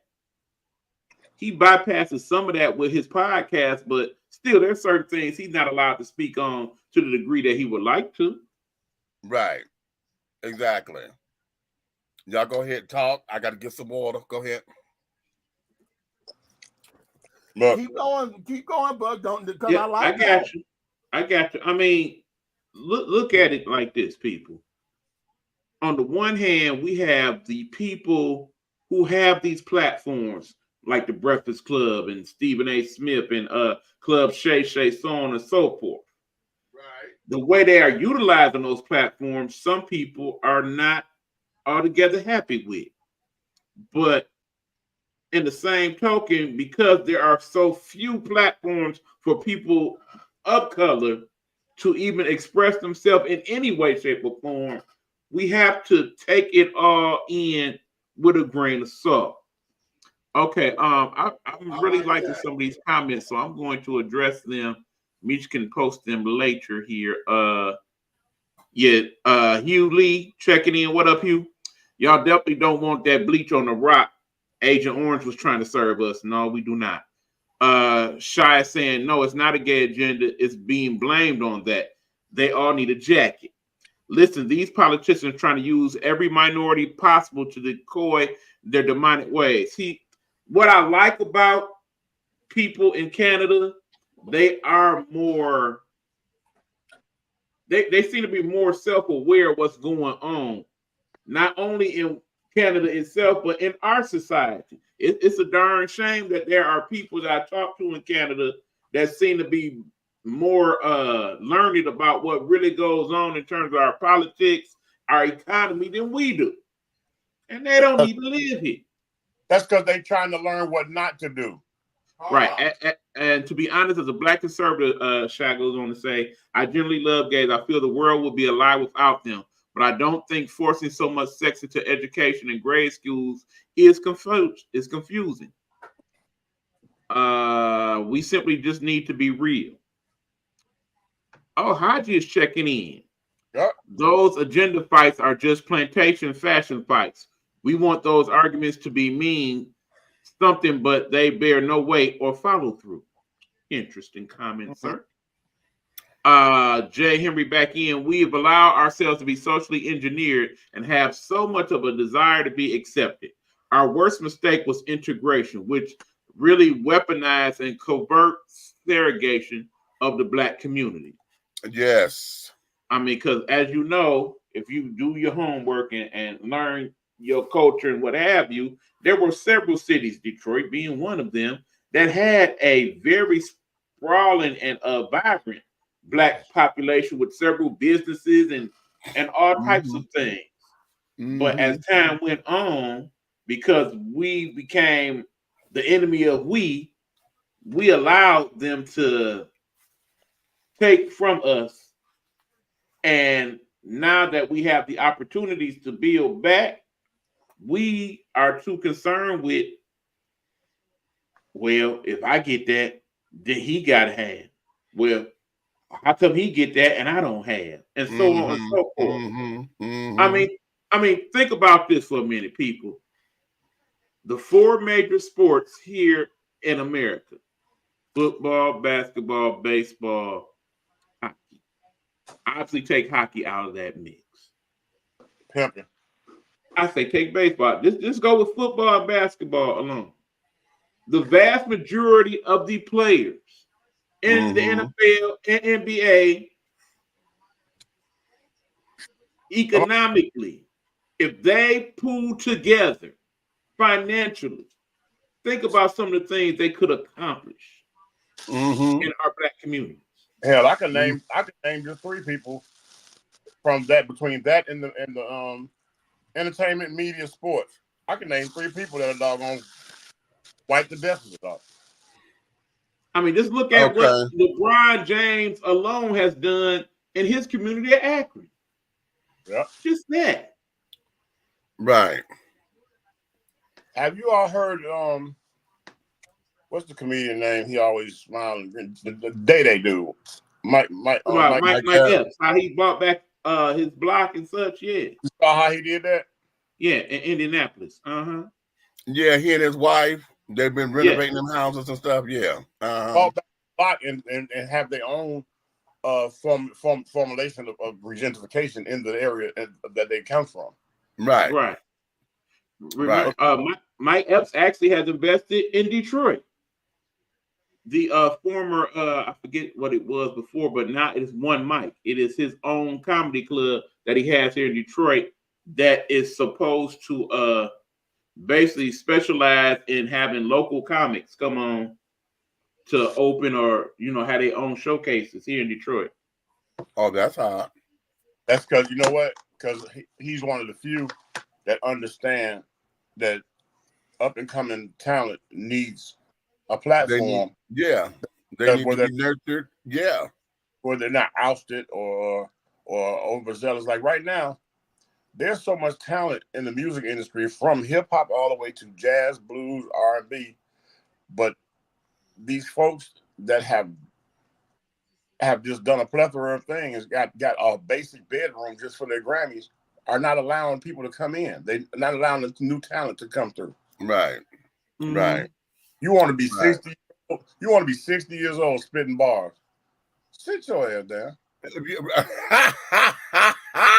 goal is not to be Flavor Flav. The goal is to be Jay-Z. Okay. Where you do it if you choose to. Let me go here to these comments, Annie. I'm gonna go because you read those. I'm gonna go here. It takes great bravery to report in the manner of some of these people do. Look at Tucker Carlson. Child, no, Tucker Carlson is a bad example.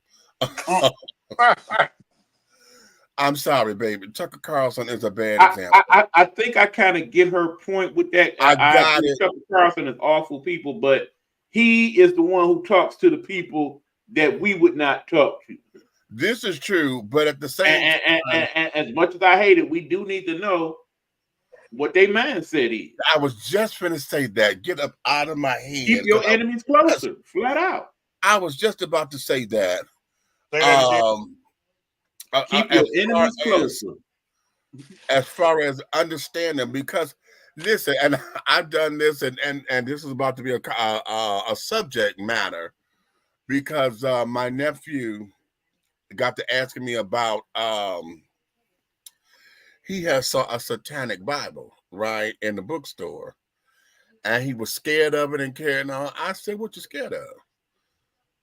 He said, "Well, I said exactly. You don't know your enemy, honey, until you know what they're about." Okay.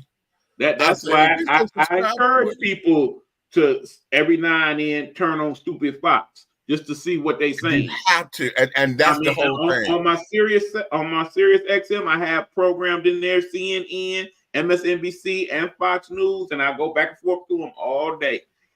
I need to know what they think. I don't want it to be a surprise to me. And the thing of this is about having a well-rounded perspective, because it's just like everything else. being down here in Georgia, coming from the Midwest, okay, it's weird to know that there are still places here that still enact the after dark rule. Okay. Now, you know, I like being free and go where the fuck I want to go. But I don't need no damn trouble because I'm 6'4", 370. Okay. I don't need no damn trouble. If I sit there and inhale and my chest flare, honey, you gonna think that I'm aggressive. Okay. I don't need all that. Right. So well, it's just like going to Farmington Hills or Ann Arbor here after a certain time of night. Yeah. I've been pulled over several times over here for being black at midnight. Okay. Integration helped take the dad out of the home. It killed the nuclear family. You believe integration did that? Okay. I that's a stretch for me, but I'm seeing it. I'm seeing it be one of the pillars because because what has happened, a lot of we as a people had to hustle. You know, when dad was in the house, it was always about, you know, the family business, or at least you're teaching a trade. If the dad worked on cars, he always told his son how to work on the damn car. If he was doing electricity and plumbing and all that, he showed his boys. That was very sexist at the time, but okay, that's what we did. Okay.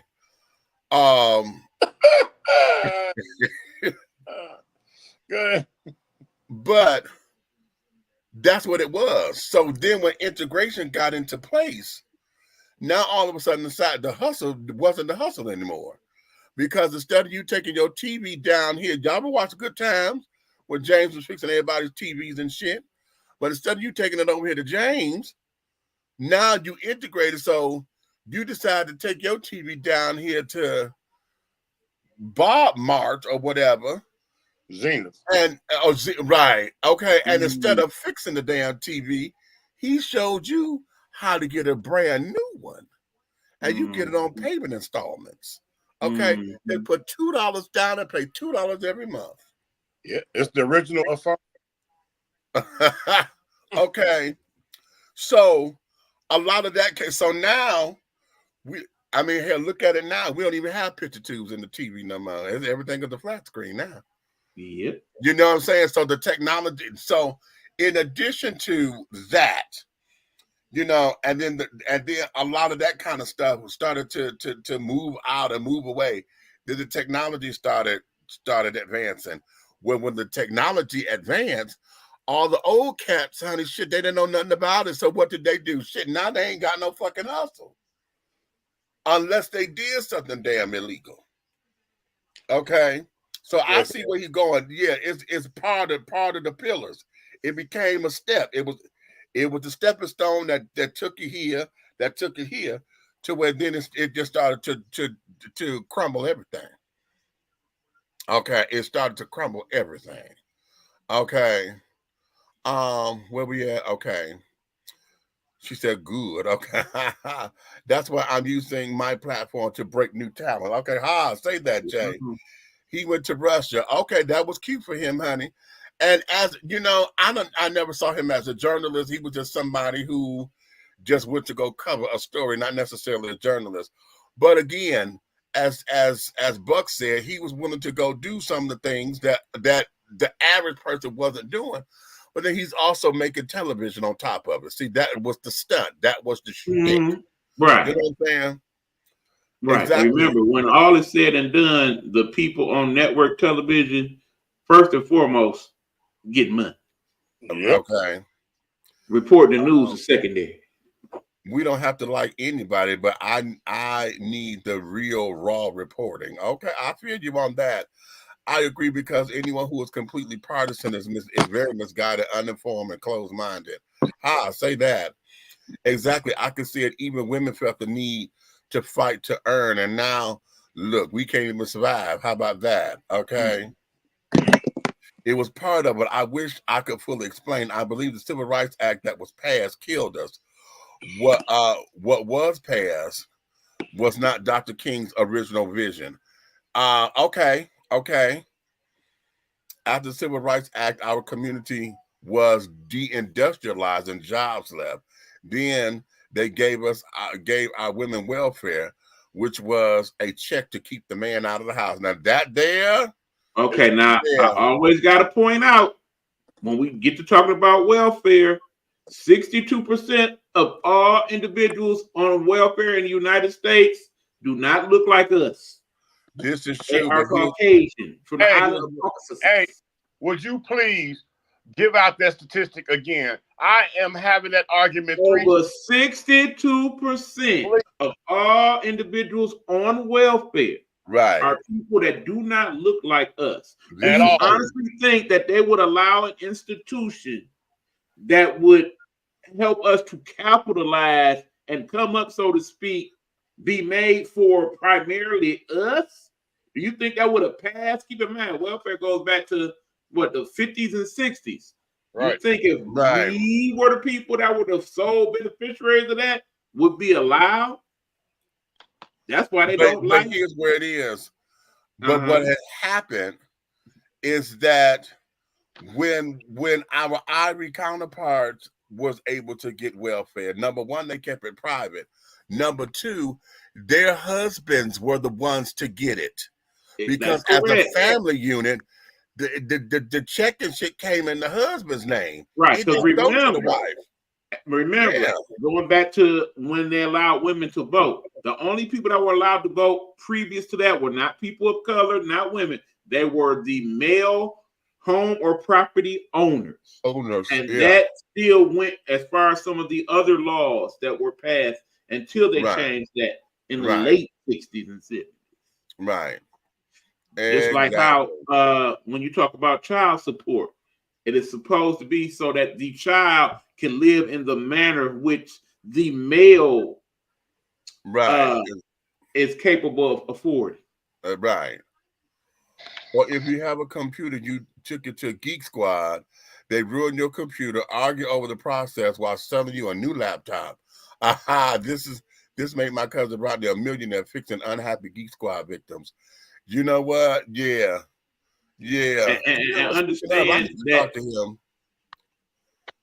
a lot of these new computers that's coming out, good people, they are going to be AI integrated. Right. If you don't know what AI is about, you might want to start learning. Okay. All of these things over the years were meant to keep men out of the house and women thinking that they could do shit all on their own. And it broke up the classic family. It broke up the classic family because it became a catch-22. With the welfare system, of course, for our families and carrying on, a man couldn't be in the house, not even your own son. My sister just went through that maybe about 6 years ago. Okay, 6 years ago. Her son was still at the house. He was in transition, about to get his own place and carrying on. But because he was working, the state of Michigan told my sister, honey, oh no, your son could pay for this and your son could do that because that's a man in the house. And I said, Monique, they told you what? She said, oh yes. So that forced my nephew to move so that they wouldn't cut nothing because my sister still had two younger kids. So that forced him. She was like, I didn't tell my son is not supposed to take care of his younger brother and sister like that. You know, he's doing his thing. I said, girl, no. And I broke because I hadn't heard that in so long. You know, my sister wasn't even born the last time I heard that. You know, they were not born. They were born in 1977. They were not born the last time I heard some shit like that. And now, just 6 years ago, my sister is facing that very thing? Are you fucking crazy? But, okay. And then on top of it, see, here is where we stay secular in it. Because just as Jay said up there, that they weaponized it against us. Because now, in order to get the increase, we had the mindset of every time I have a new baby, I get the increase in the check and in the food stamps. Okay. And then you start having new babies and shit because the older ones got to the point where after they were 16, 17, you know, then came the summer youth employment programs. If the kid was working, then they cut your goddamn check, whatever portion they was getting for them. They cut that out the damn check and the food stamps because now the baby working. Because the like they try to stress so wholeheartedly as far as they label it subsidized. Right. So they try to stress so wholeheartedly that it's based on the economics that's going on in your home, the time that they approve you. If you go above that in that exact same address, then they got to base it on any really, it's crazy. It's not even net. They got to base it on the gross income that comes into that home. But at the same time, again, subsidy doesn't mean help you get ahead. Subsidy means subsidize exactly what you have going on. Right. I like that. I like how you put that. That's rich right there. Yeah, you're never gonna grow from where you at. So if you got 7 kids in the house and each one at a time is turning to the age where they working at McDonald's, each time that somebody goes to work is each time they keep chopping their check down because McDonald's has got to balance out what they took from you. Right. Right. So the basic thing is once everybody got a job, you don't need us no more. Right. Exactly. Exactly. That's sad because children need to build and move on and grow. Exactly. Right. Not mention the fact that even if you do have said McDonald's job or whatnot, if you had to use that to support yourself, say that tomorrow mama gone for whatever reason, and now because you run the household and it's you and your siblings with McDonald's check, how much stuff you actually gonna be able to get done on $9 to $12 an hour on average? Oh no, it switches because mama gone. Say that again because you froze. I said, you said what? Say that, Buck. Say that again, Buck, because that froze on you, honey. Okay. Okay, yeah. Like I said, so what happens then when the McDonald's check is the only money coming in the house at all because mama has passed away or something to that effect, and now you have to support you and your siblings on $12 an hour, 40 hours a week, $480 minus 30-something taxes, etc., etc. Okay, and y'all still got to eat, pay rent, insurance, etc., etc. Well, Buck, and then at the point, that's when the 3 C's of poverty comes up. 3 C's. You listen to me. It's crack, cocaine, and control. So now that mama's gone, subsidy kicks back in, and now they raise the benefits. Right. Listen. Right. At the time, you're never still away from that same poverty level. Okay. You get it? You never get back over here. When you add, they take away. When your house gets taken away, they add. But it always equals right back up to the same damn dollar. Exactly. How about that? Now do that math. Okay. And then you wonder why people selling crack and coochie. Crack, cocaine, and cooch.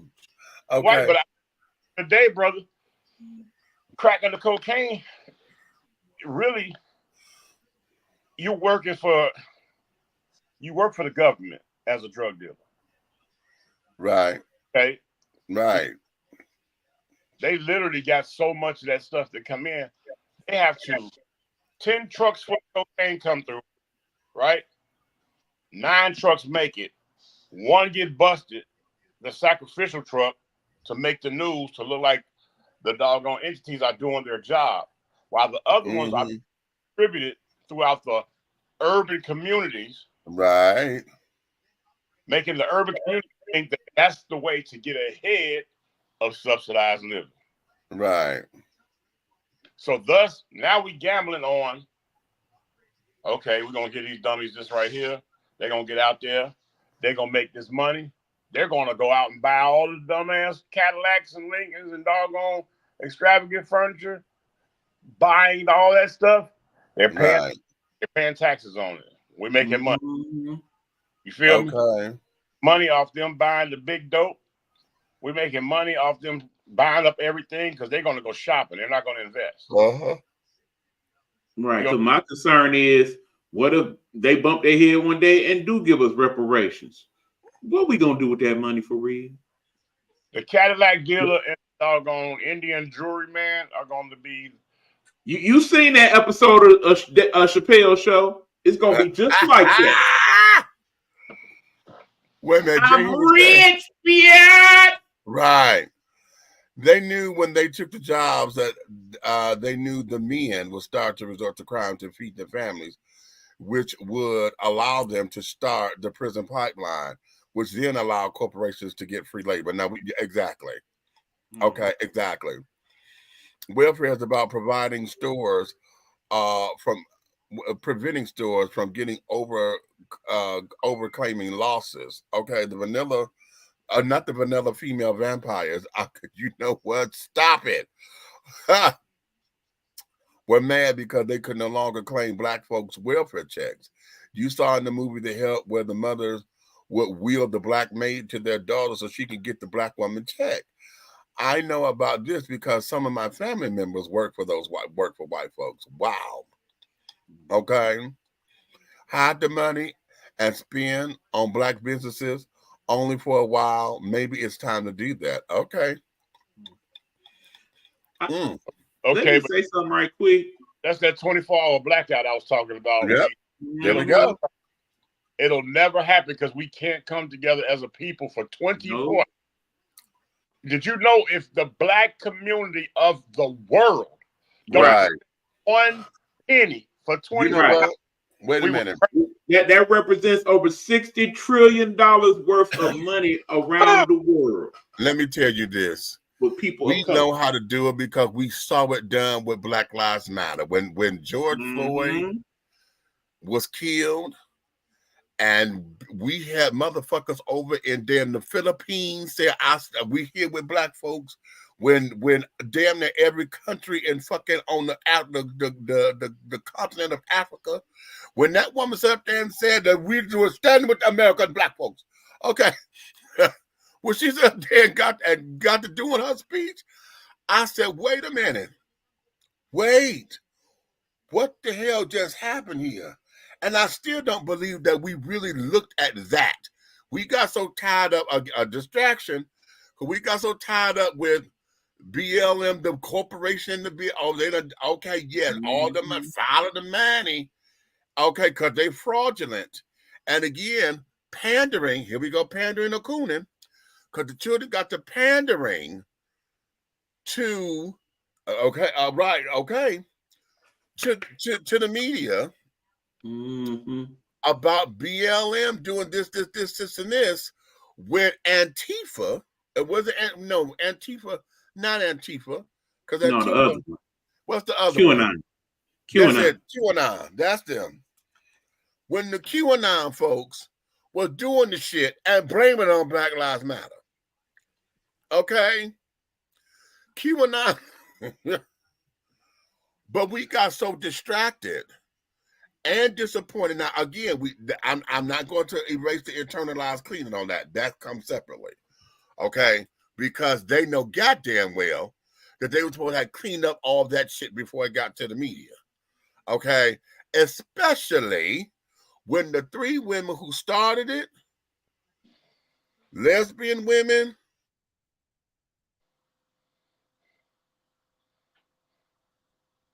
lost control of the narrative. And I went to the website, to the BLM website, and I said, oh, wait a minute.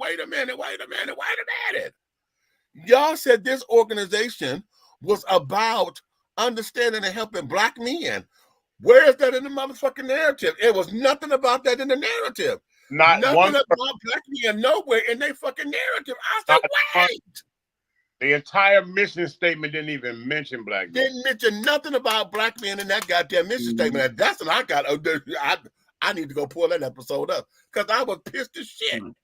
And think about what type of economic power we can flex.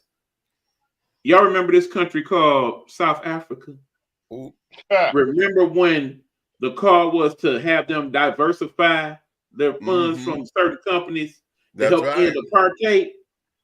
Look at Right. what South Africa has become because of what we did.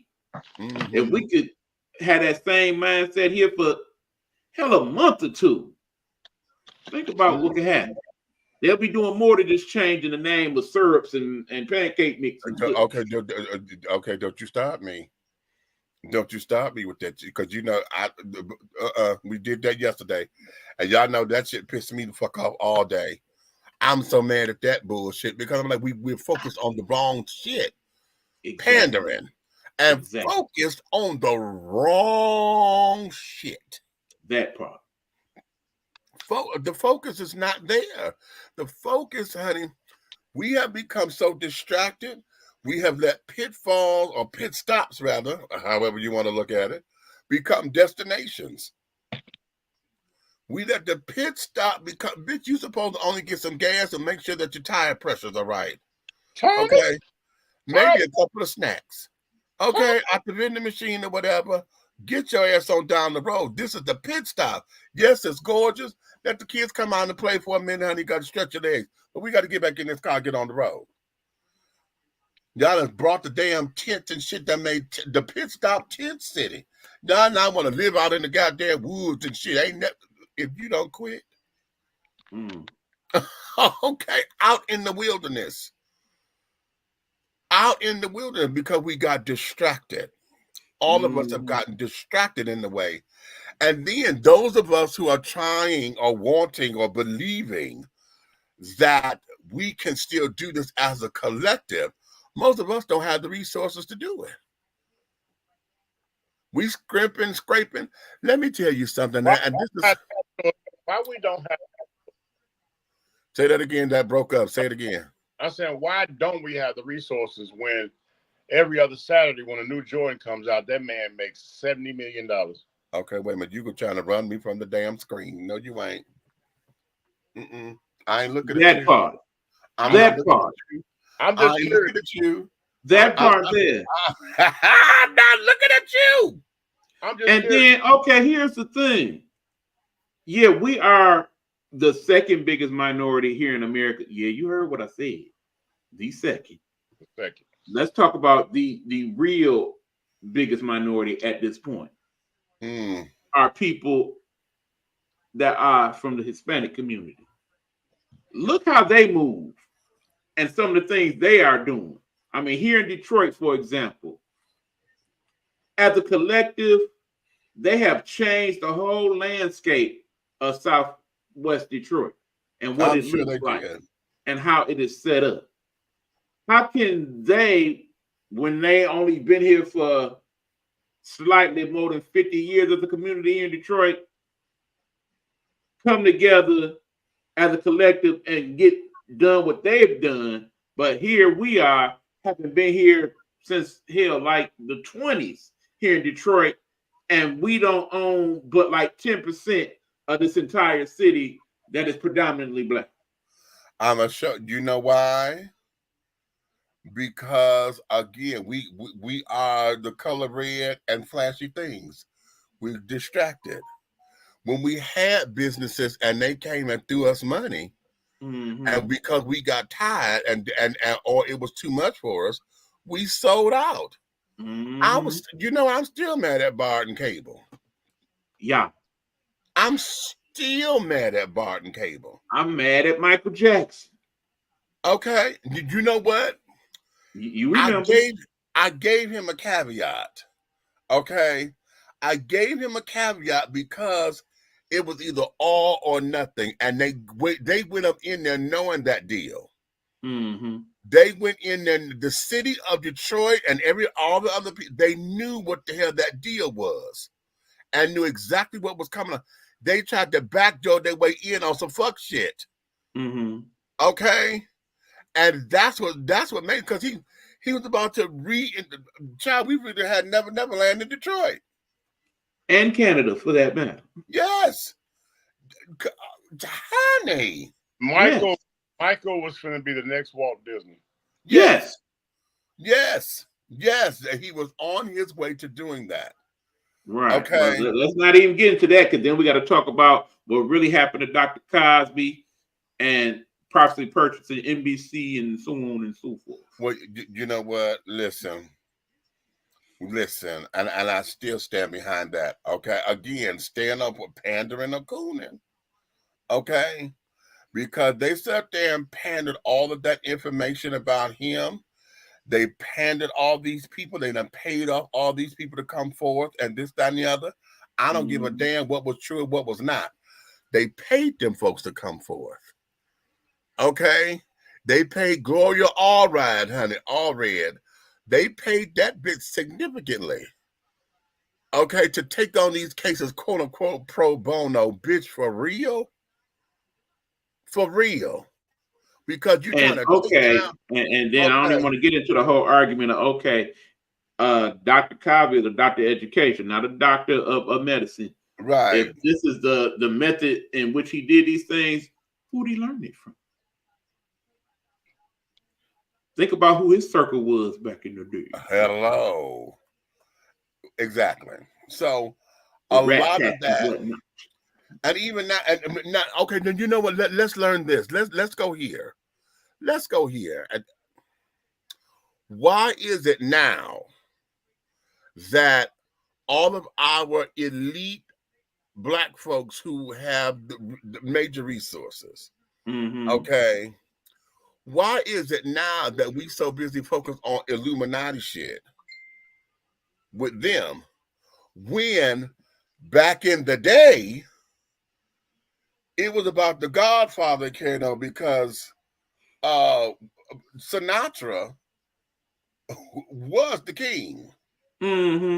Okay, that was the king. Okay, and whoever now, and let me rephrase that. I'm like, he was the face of the king, and he denied being involved in this, that, and the other. He has pushed forth and done agendas and things to help Black entertainers, which is why Sammy Davis. Interesting point. Was he cooning or pandering? Because Sammy Davis Jr. was the only Black man in that particular circle. Well, no, that's not completely true. Do you remember who his musical director was back in the day? Sam Cooke.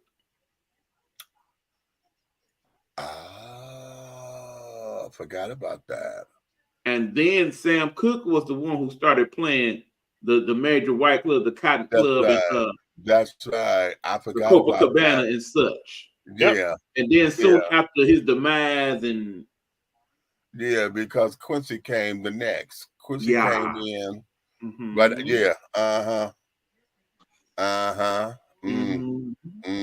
all these things have an interesting connection to one another. It's funny how, Diddy was doing all these things for years, but now all of a sudden, it comes up when we talk about Diddy possibly buying BET and things of that nature. Now all of a sudden, everybody wants to come out the woodwork with, "Oh yeah, Diddy was there, he did." Right. Let the check reflect. Well, let the check reflect. Okay. Payday come out of nowhere when it's time to destroy. This is true. You got to think about it. Hey, Michael Jackson. Next week they're going to be doing an expose because he's coming back with a vengeance, and he just bought the controlling interest of Sony. Dead. And the Beatles catalog. Yeah. Yeah. Yep. So for them, I think this is the insult for me. As that now, Michael been gone for what, 10 years now? Maybe what, 15? Yeah, because he died in 2009. How is it Sony got $600 million of that damn catalog? Okay. Good look who came in. Hey, you know what? I don't know if they're gonna kick us off for this. I'm gonna go here and spill something. I was going to say, well, then let me in before we get cut off. Hey, y'all. No, we ain't. We got walk right in the house and your niece put us on. I was like, okay. What's up, Get some of this. Hey, Hey. So Look, go ahead, finish. Say what you was about to say, Red. We've been watching. okay, I'm gonna tell you like this. A lot of stuff that goes down, and when it comes to these people, quote unquote, missing and dying suddenly and all that, a lot of it is based on. Remember when I told you when I was getting certified? I'm pre-certified right now. I'm going to take my test next month. Yeah. Stay certified. Well, for years, the things that we don't learn in our communities, like the universal life policies. Yeah. When they signing these contracts in media production and music and all that when you're sitting there 30 minutes signing all them papers and stuff with all these big conglomerates, some of that is insurance, which is IULs, which have been constantly making money off you. So believe me, if you got a 10-year run in the business, 5 years in the business, they've already got all the money back they pouring into you. So anything that they're lying about on the front end of that contract, you're paying a bill that you don't even have anymore. Mm. Well, can I interject real quick? Huh? Let me interject real quick. Y'all know I'm back in school.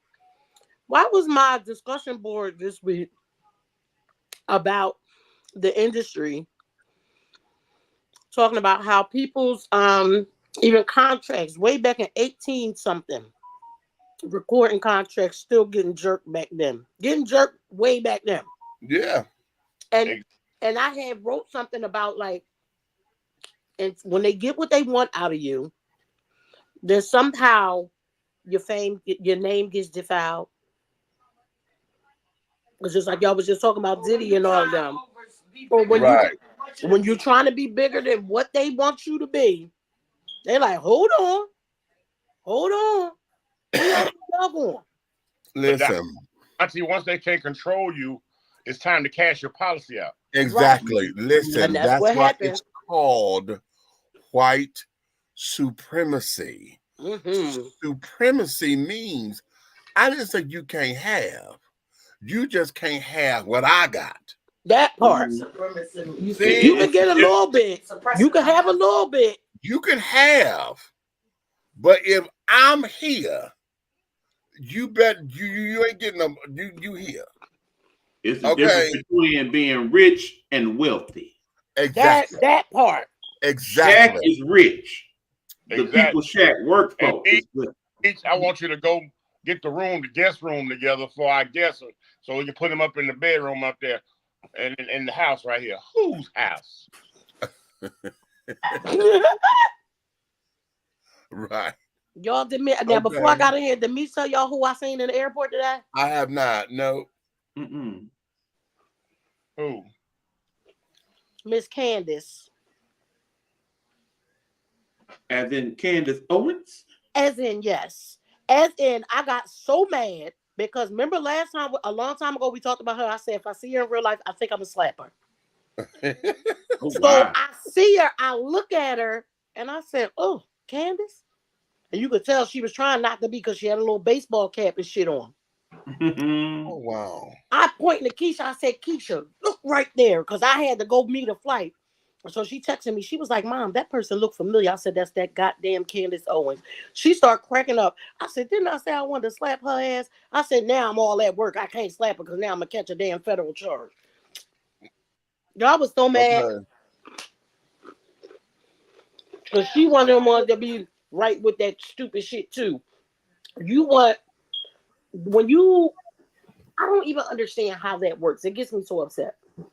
Okay. You don't want people to never get to where you are. But you'll take everything that they have to make you be that successful from their shit. Because we create everything. Mm-hmm. They steal it. You become successful, wealthy. And then you turn around and like, let's talk about Diddy. All the shit happening with Diddy, right? Right.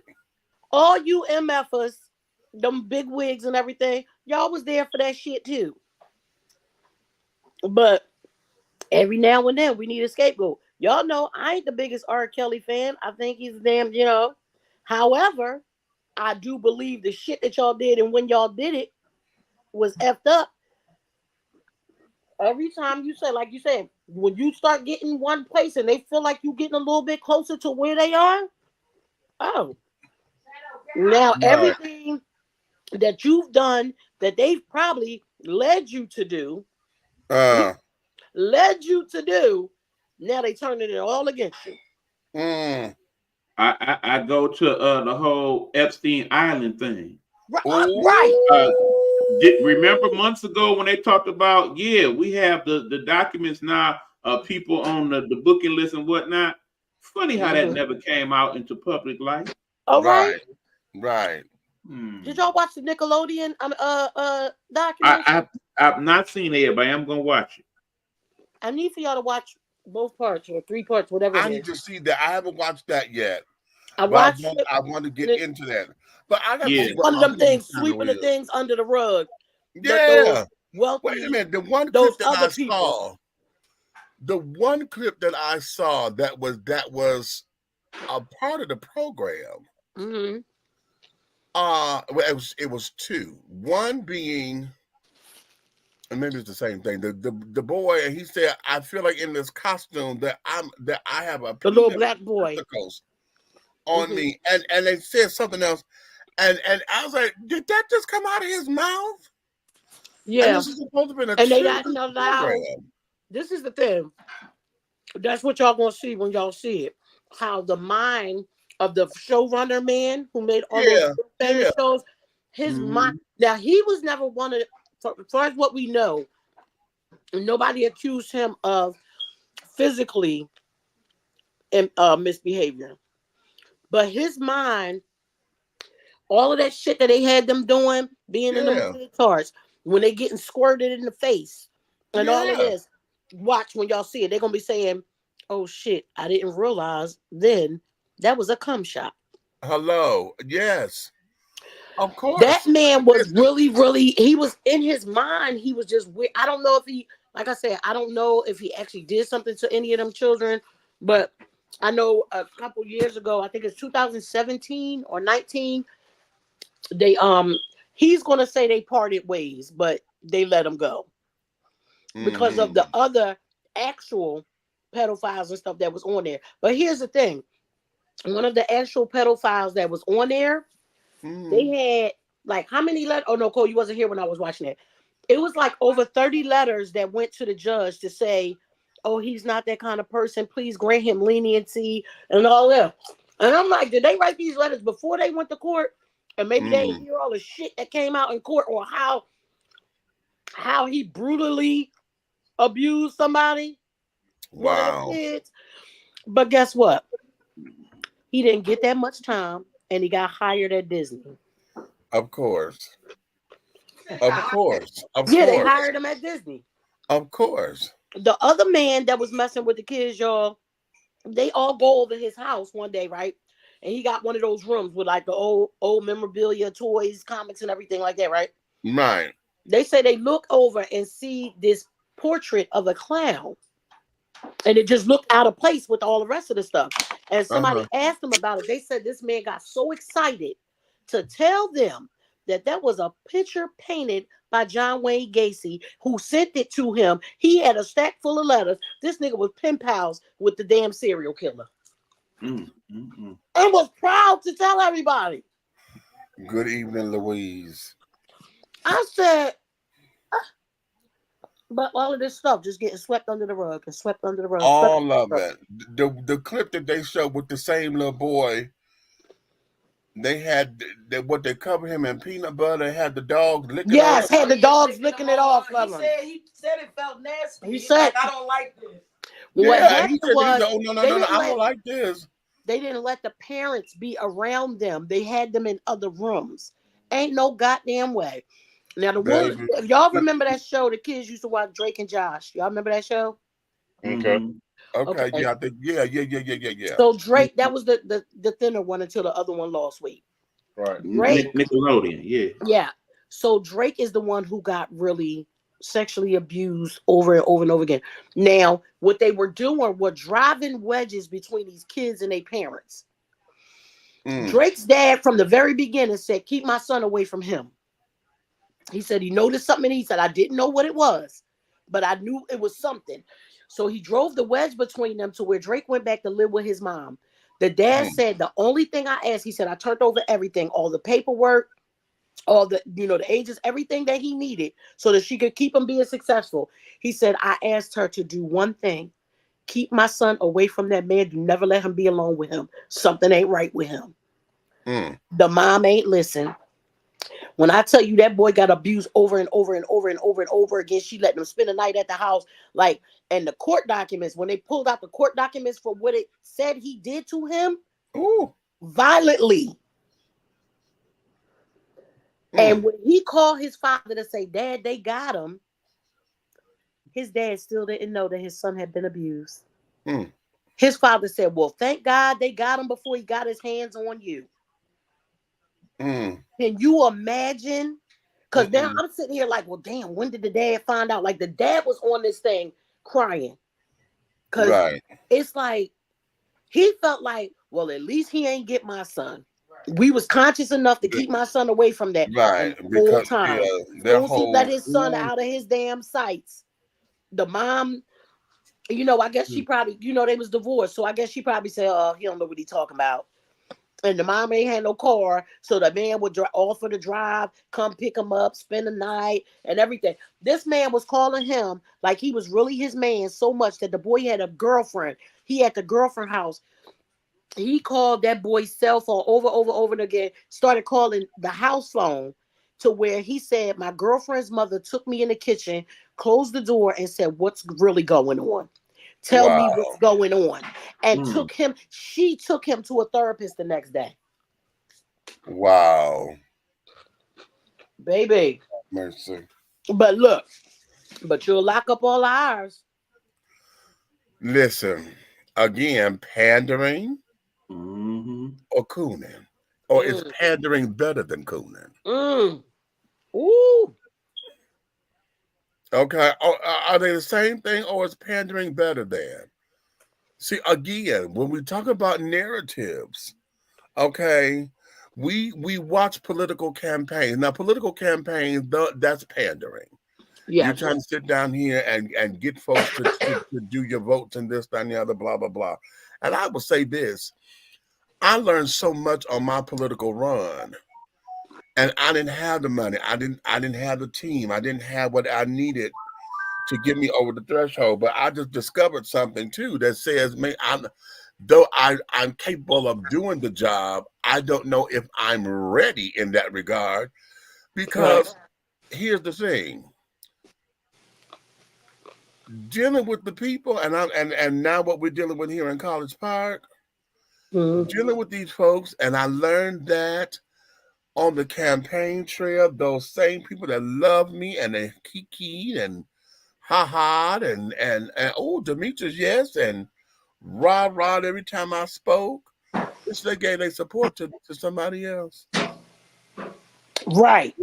Oh, honey, yeah, you are so good in this. You are they smile in your face. Ooh, we need you in this race, child. We need you. The backstabbers. In this race, honey. And we knew you was going to bring the thunder, honey. Every time you got up there, you said the right stuff. And I said, no, it's not the right stuff, honey. It's the only stuff. Okay? But then it became like I was not necessarily the comic relief, but I was the voice of reason that got folks engaged to vote. But as far as the aesthetics of what they want their politics to look like. Oh, baby, you was the opening act. Ha! You was the opening act, me. How about that? Crazy. The opening act. Right. The headliner. Okay. Oh. Now I done got them all warmed up for y'all to take my shit. Exactly. You know, and that was that there is that, but that pandering, because you listen to what they're saying, you listen, and hell, why do you think Agent Orange had the following that he has? Because he knows exactly what to say to what group of people. They one-hit wonders, and they able to take and run with it. He a pimp. Ain't he though? Okay, well, a PIMP, honey. PIMP. Okay. Pimping out all your dollars to pay for his bills and everything. Listen, won't pay his taxes, but he make sure you pay yours. Yeah, exactly. Because I promise you, if he come up with that money tomorrow that he need to get his business to stay, it's because he pimped y'all. And you know they're gonna give it to him, and it'll be the poorest people giving them the damn money. That's the problem. Listen, because a lot of folks that's doing it are the ones who are in those sticks and those who are in those rural areas who feel as though he is the hero, the savior, the truth, the this, that, and the other.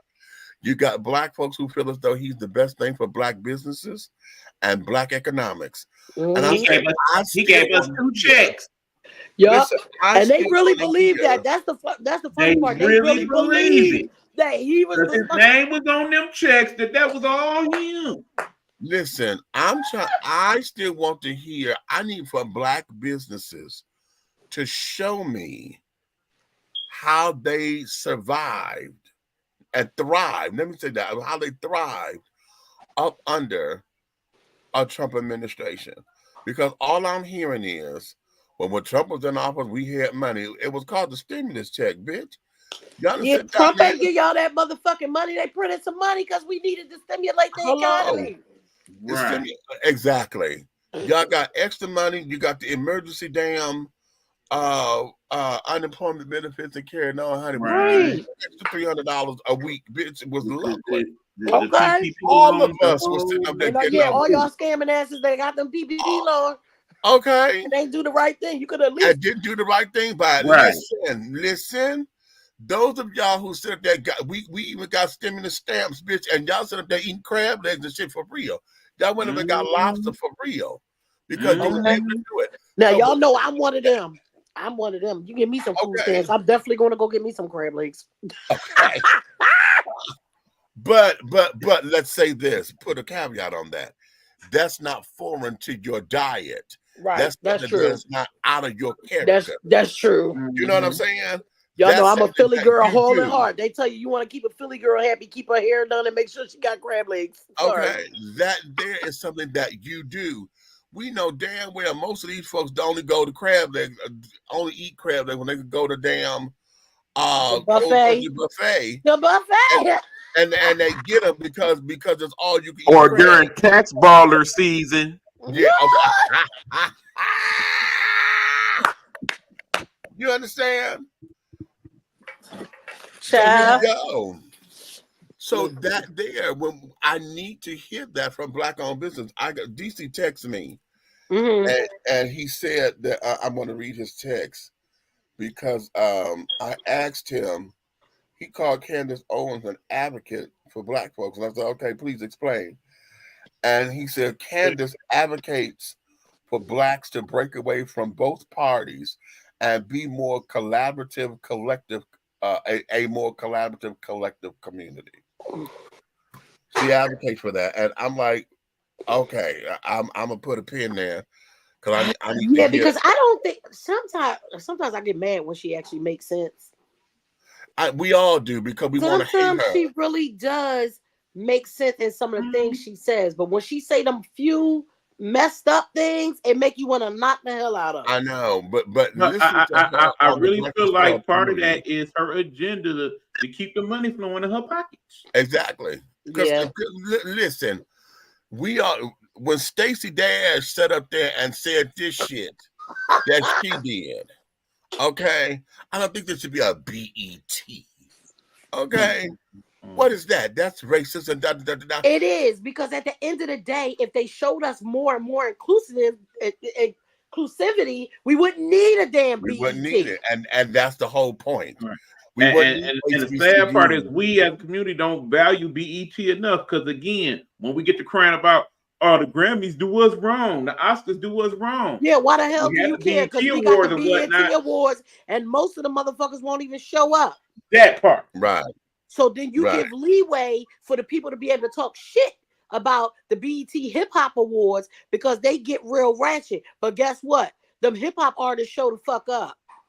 Yes, they do. And imagine if we supported all our awards when we are the ones that do most of the major movies. Exactly. Right.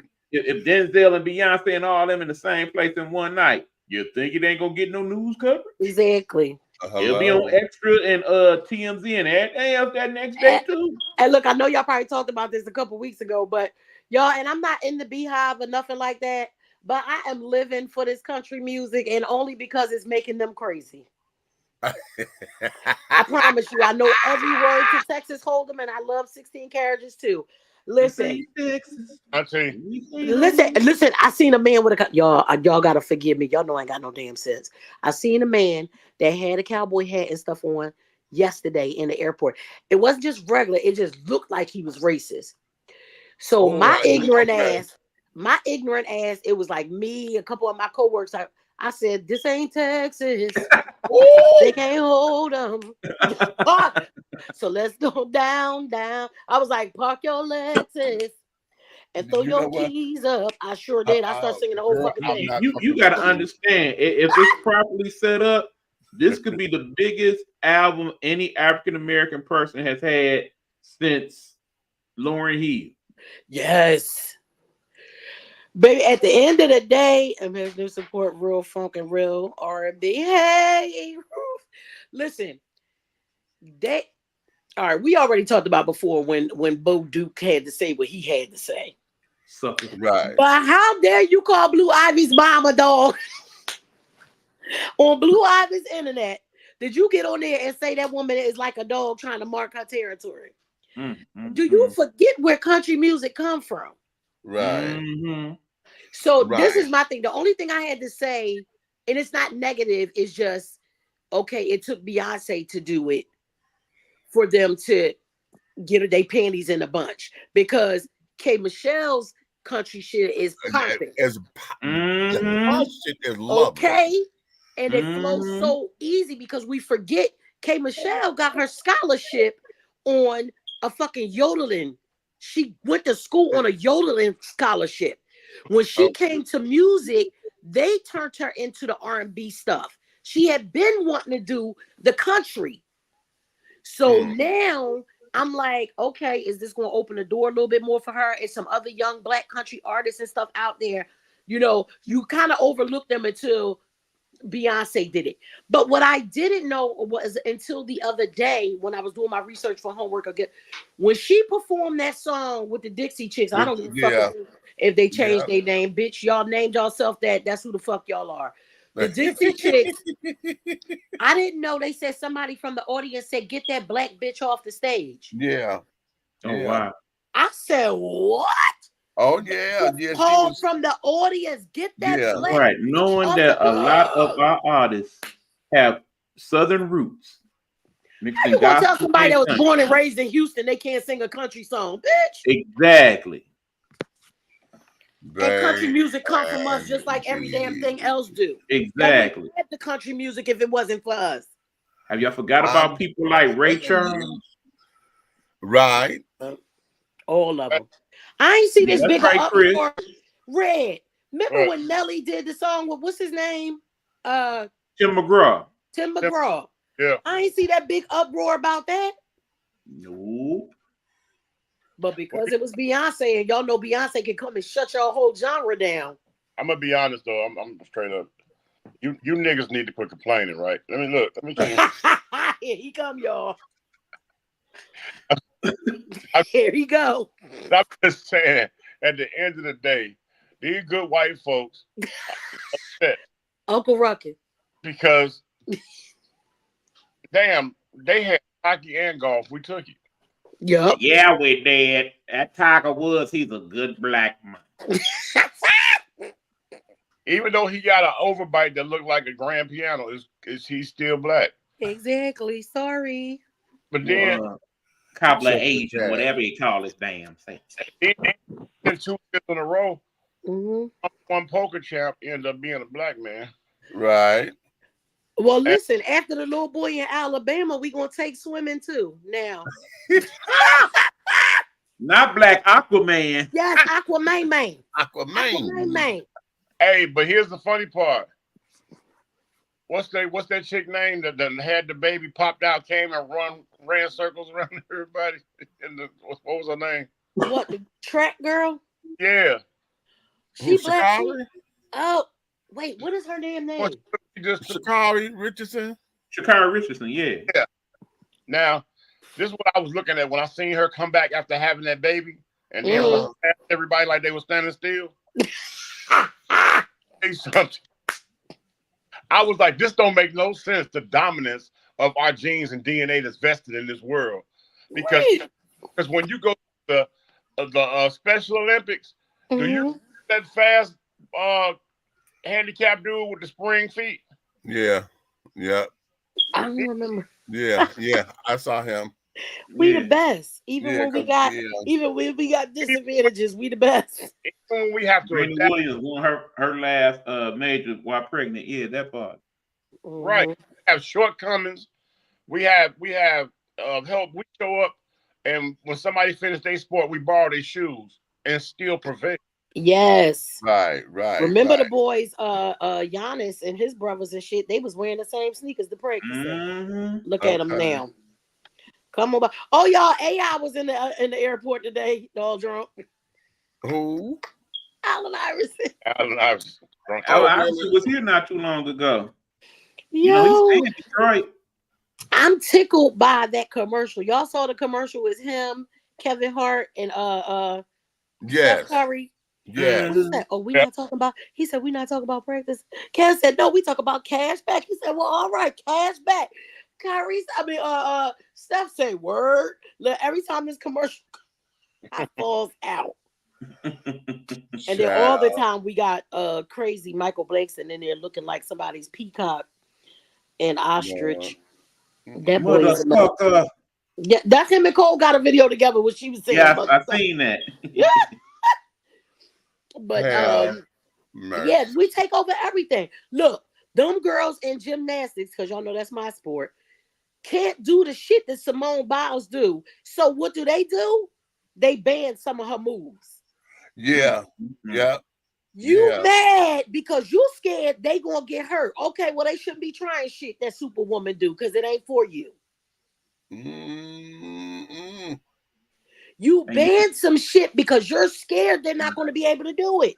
It ain't for you. It's her move. And you know it's bad that people in the comments talking about, I hope she frees up again. Haters. For real.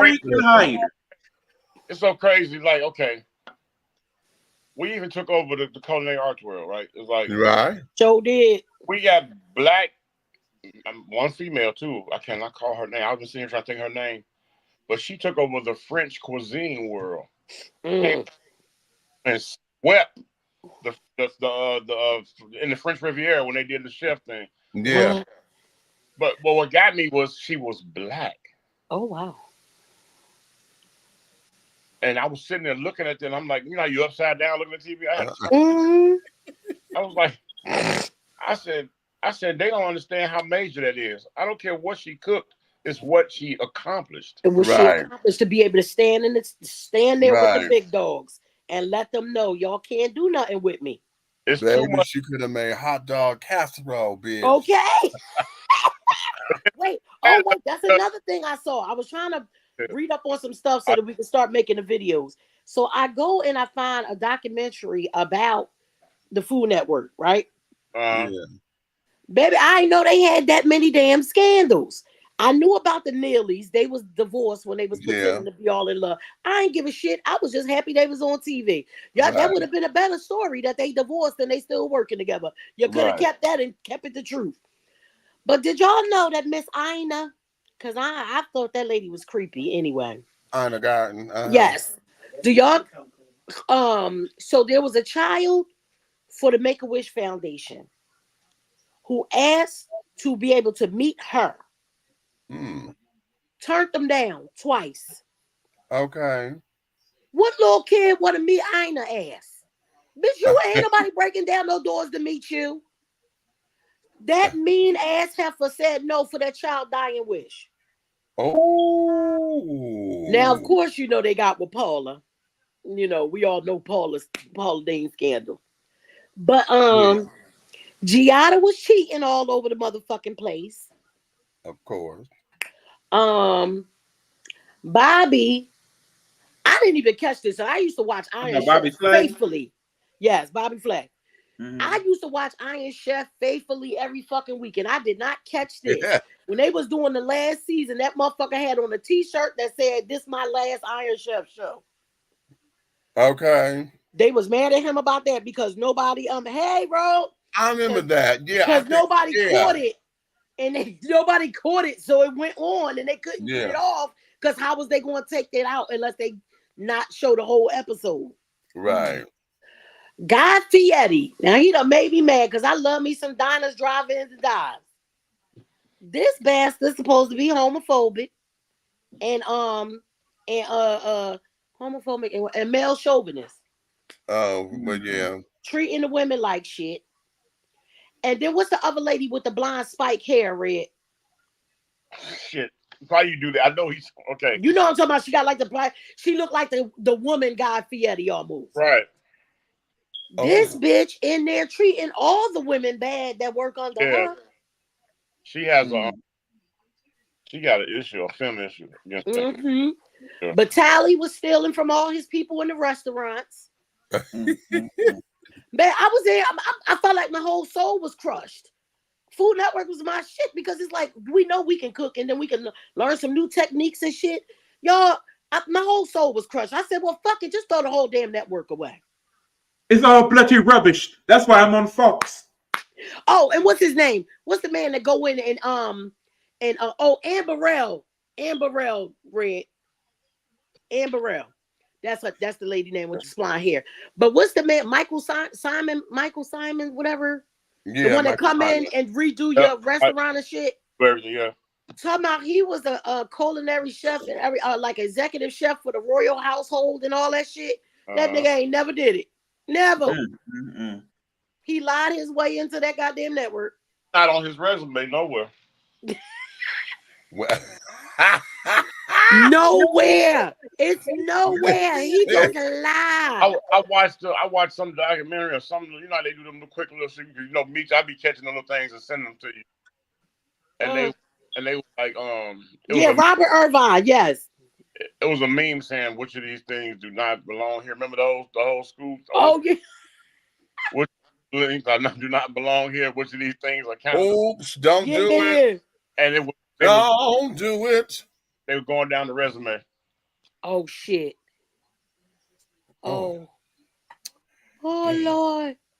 Well, all right, y'all. Listen, we done stretched this out. We done got a 3-hour show out of these children. I'm glad I was here.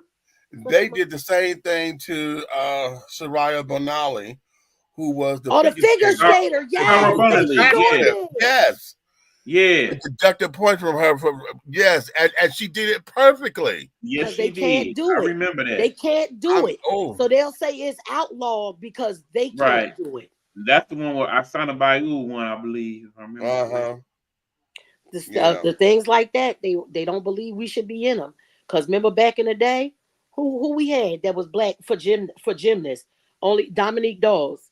But that was a white sport. I know because even when I was a little girl, I didn't have no black role models to look up to, so I wanted to be Nadia Comaneci. Right. And then Mary Lou Retton came. How about it? Nadia, darling. Nadia Comaneci, honey. Okay. That Russian beast she was. We really didn't have those in the shows and the sports. You know, I wanted to be Brian Bortano. They start coming in pieces. You know what I'm saying? As growth over time, they start coming in pieces. Because for you to be a black kid growing up in a predominantly black neighborhood, and one of your role models or somebody you look up to in the Hollywood realm is Fonzarelli. Right. That's a problem within ourselves. Once again, we're back there because we didn't have anything else. And then when you look at all of the stuff that they had for us, it was like more. It was more of the buffoonery. They didn't give us the things of substance, so we were laughing at shit that probably when we got older, we like, what the fuck? We was laughing at that. Yeah. How many of us, when we was kids, said something about that motherfucking Confederate flag on that damn car on the Dukes of Hazzard? Nobody. You know what? So we started getting old. We didn't know it. We When we didn't were know. kids, we didn't know what that was. Too busy looking up that white girl shorts. And that was the David Dukes. And the boys was, it was like, oh, look at them jump in the car. They don't even open the door. That's it. Because all of us were trying to make sure we could do that. On the love boat, all we had was Isaac pouring drinks. Right, getting drunk. Okay, how about that? Getting drunk. Okay, never had he very seldom had a love interest.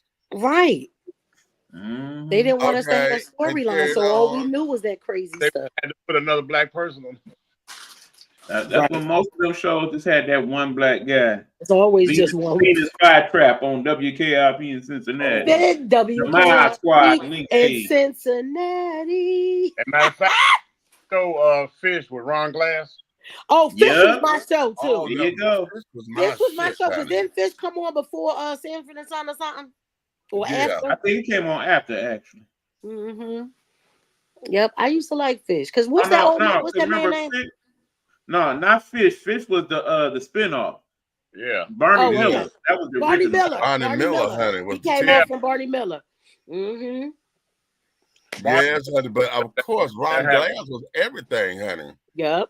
One of even when we had Sanford and Son, he was a black business owner, but look at what he owned. Jump. But at the same time, we still downplayed that. I think we did a show about this a while ago, and I think I did one over there when I was working with DC, and we were talking about that very thing. The idea that even in the black show, that's my mama. 50 Davis, honey, they owned the barbershop. They owned the barbershop. Okay, they owned it. Okay. What a lot of the shows were showing us as entrepreneurs. We were making our own money. The Jeffersons, the cleaners. Even though a lot of those shows were taken from British television, but don't get me started on that. Okay, right. Well, but yeah, I did a little research. I know that's right, and I'm always watching international TV, so y'all don't even know. A lot of them shows, Buck is dead on. A lot of them shows. Steptoe and Son. I mean, a lot of the shows. Hell, I just did some research on Three's Company. That was based off a British show. I still don't understand that shit. Right. I still ain't never understand that. But different strokes. But here we are, right here, 4 black people. Right. I can do, and it's sad. Lord, what? It's sad, but I can do simple gestures, and all of us will know what it is. But we'll miss a question about our historical facts and our right. Yeah. Right. I can do this. I go like this. What's that, Gomer Pyle? Is that what that is? Is that what that is, Red? It's 2 people, Gomer Pyle and Benny Hill. Benny Hill. Oh shit! Remember when he's little? Oh my god. Yeah. That remember that? Benny Hill. He was retarded. Okay. But it's just funny because those are memories that they made sure kept of our neighborhood. I was getting ready to say, pull your ear. If we get finished and we pull our ear, that would care. I'm so glad we had this time together. Okay. And listen, anytime I watch my Me TV and I'm catching the end of it and she doing it somehow, I do it too. When I'm right on cue with her, like pulling up my earlobe. You remember. So you're right, Red. You definitely right. You're right. That there is the power of this thing we call the media. And in that, again, pandering, is it better than cooning or is it all the same? Because we called it brown nosing back in the day, but I'm gonna use another word right now: advertising.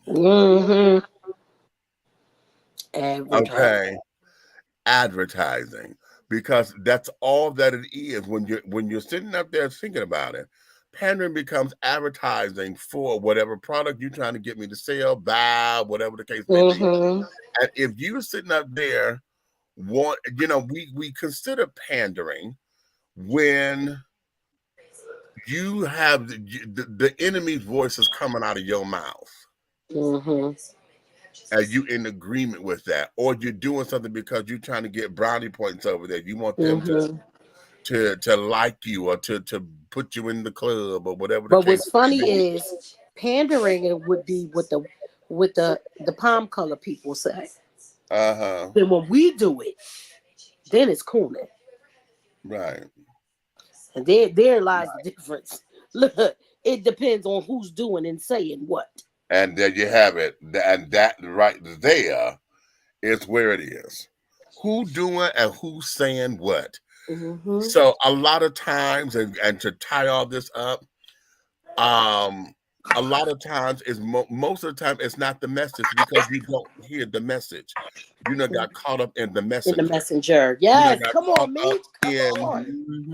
Whether you like them or not, because listen, when Agent Owen said there talking about the immigration problem and carrying on, some of the stuff that he said about that was true.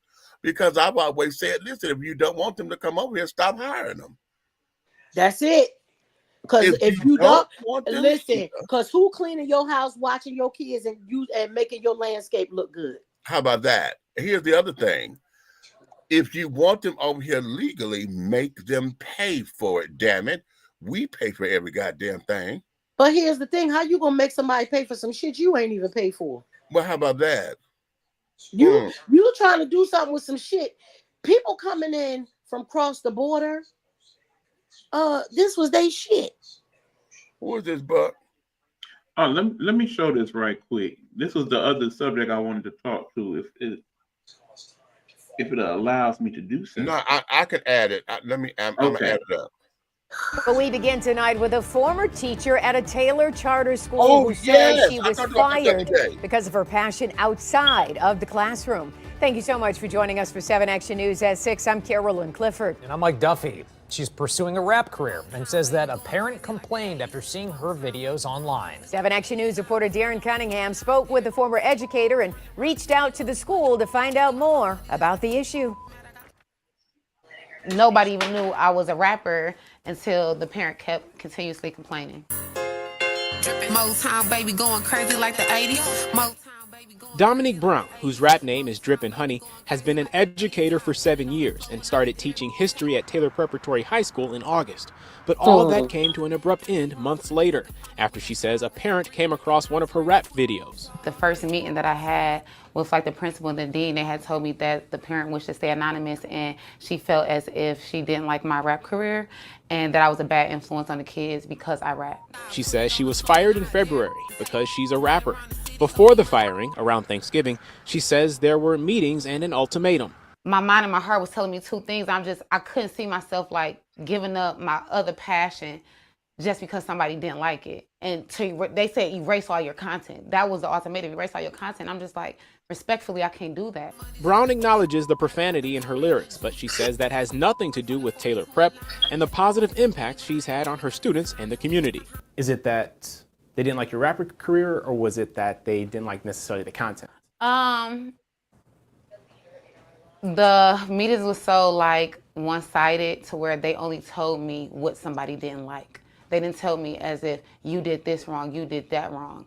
So, and that's why I also, in my behalf, I'm well, send me what am I doing wrong in writing. The writing was on the wall. Despite that, in December, she won Teacher of the Month.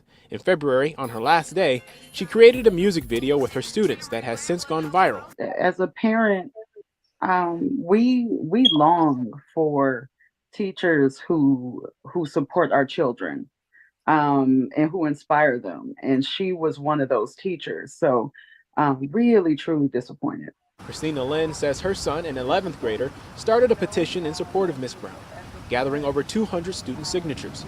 Lynn says she's seen Brown's videos and that they are no different than any other hip-hop video a child can access on social media. For me, it doesn't matter what you do outside of, the education structure. Once you leave that particular building and you go on with your life, then you do whatever you do. Brown says she misses her students and making an impact. These kids got their own goals, their own aspirations. So I'm just trying to see how I can help them. I've been reaching out to the school all day, trying to get their side of the story. I was assured someone would get back with me. After another call and another conversation, still no response. As soon as we get the school side, we'll be sure to bring that to you. In the meantime, Ms. Brown says she is reaching out to an attorney regarding her termination. In Taylor, Darren Cunningham, 7 Action News. All right, that's All it. right. Yeah, so I'm definitely First of going to get all, into that. music is the best way to go teach ahead. kids. So y'all should be damn happy that she in there and she's a teacher that can relate to the kids. That's how she got Teacher of the Month. She's a teacher that can relate to the kids. Nikki, she's not exposing her craft to the kids. She's not. She ain't in class saying fuck this, that. She ain't doing none of that. But she ain't even telling them that she's a rapper. She did, and she said nobody knew until that one thing. Parents, you came across that. You could have asked for a meeting when you first saw it. Now, and at the end of the day, who says she can't have another career? She's not harming anyone. Let me jump in here right quick. Okay. I do happen to know a couple people that go to that school. I'm trying to get in contact with them to see if they actually had her as a teacher. But from my understanding, she started that school in the fall. Understand that Taylor Preparatory High School is a mixed high school, as in there are pretty much an equal amount of white and black students that go there. Okay. And that the complaint that was filed against her was one singular complaint that led to her firing, and that she was not allowed to know who the complainant was. Exactly. So you can't even face your accuser. You can't even face him, right? But I bet dollars to donuts that more than likely the person who had an issue with it, don't look like us, or they one of those that look like us but think they look like that. Oh, but I mean, the whole thing is this: as difficult as it is to get quality educators, period, right now, based on how you treated some of them during the pandemic. I'm gonna talk about that. And how let's call it spade a spade. I hate calling kids bad, but some of these kids is bad as shit. So you lucky that you have a teacher who cares, who wants to be there and educate these kids, because some of these parents ain't shit and you ain't teaching your kids how to act in school. And they get to school and the teachers be too scared to damn teach, or your kids is disrupting the class so much the teachers can't teach, or however that may go. And then you get somebody who wants to actually genuinely teach these kids and have guidance for these kids, and then you take your high uppity ass but you calling out what she do, but you big and bad enough to try to get her fired, but you can't even stand on your old 2 feet and say, hey, I don't like what you're doing. You don't even want nobody to know who the fuck you are. Absolutely. That's some coward shit. So very much back to because that's how and the thing is, like I said, I mean, I go back to a few months ago, the story about how the former NAACP chairman is a teacher and was fired for the OnlyFans page and whatnot. First of all, we are not paying teachers enough. Period. For what they have to put up with these days, for the fact that technology is changing so much and they have to adapt with that as well, for the fact that the parents that they deal with now are not like our parents, where it's like, no, my child, nah. Yeah, you want to come up there and fight the damn teacher. The reason why things went wrong. Right. These parents want to come up there and fight the damn teacher instead of finding out what the hell your damn badass kid did in class. Exactly. You let them come to class. Ain't no damn way in the world my mother was coming up to that school. Baby, I act up after school. Remember, we had enough sense to not act up in school. Yeah. Okay. That was good, Buck. Okay. Like I said, I got more to say on that Tuesday when I do my show. I am Night Hot Podcast. Y'all check it out 9:30. Okay, what'd you say, Red? I'll say you did right. Kick their butt at 3:15. I'm trying to tell you. Listen, my kids used to tell the teacher, please don't call my mom.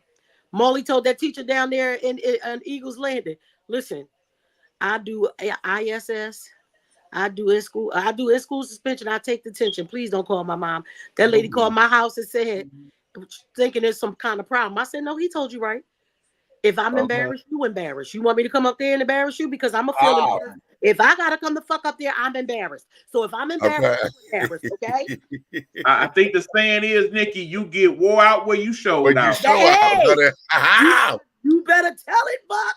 You better understand that a motto I live by. Okay. Okay. Here at the Nighthawk Network, we is big on education. All right. Oh, Nick, did I see you the video? Huh? You didn't see the video, did you? Which one? No, probably not. Girl, I got into a fight at work last week. I know you lying. No, I'm not. You need me to hop on a plane and come down? Who asked I need to come? Nicole, stand down. What happened? It wasn't no fight. He beat the hell out of that man. Uncle Meester beat the dog shit out of somebody, Cole, at work. See, you said you need to take a flight. Go down there tomorrow. Who asked you got kicked? It wasn't nobody, because that man don't want no. What happened though? Wait a minute, you sent it to me? Wait a minute.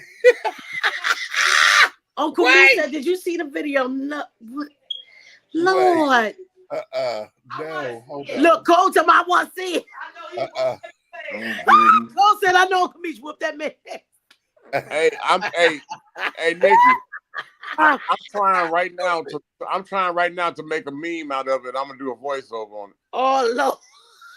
You know what? I'm not with you. I am not. But okay, so why you finally? What happened? What led to the fight, y'all? What happened? What had happened was the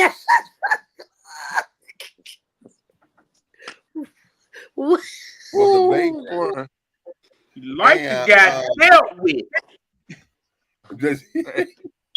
He was a vagrant, and he didn't want to leave the business center.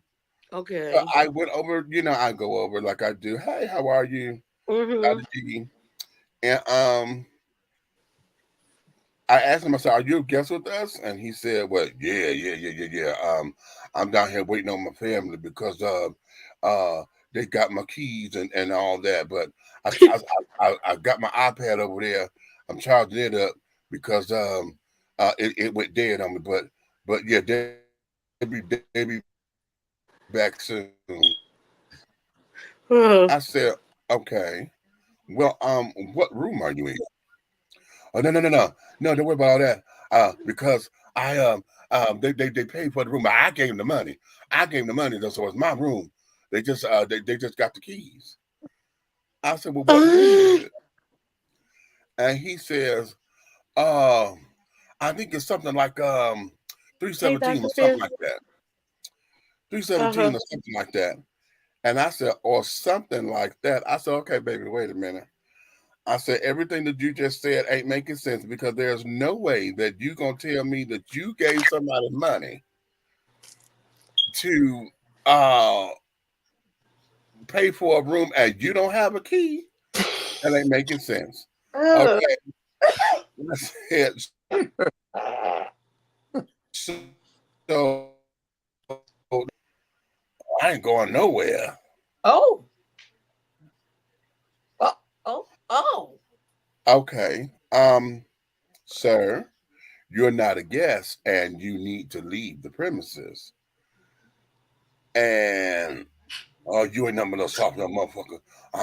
Man, yeah. Don't fuck with me though, because shit, I ain't going nowhere. Go on and call the goddamn police and shit before I have to whoop your ass up in here. Oh! He did not say before you had to whoop your ass me. Sir. And me, show her how you did the spin. You said that. Did you do the one? Cole just said, did he do the Wonder Woman? Did you do the Wonder Woman? Stop! You dumb. Where's the video? You are dumb. So we about to drop this video in Premiere. We about to.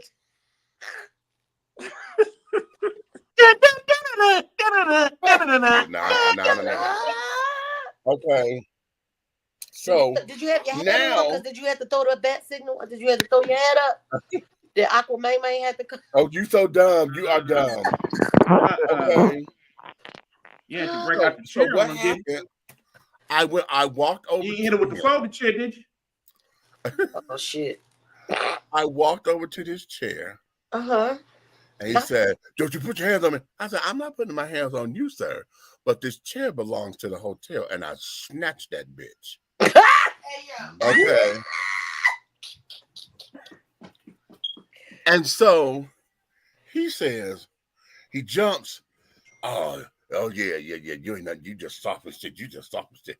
And what you gonna do? So he grabbed at his bag. I said, "You did that to do what?" "Oh, you must got something. You must got something on you." "No, that's all right. Call the fucking police then. Call the police then." And he turned around and started typing on the computer.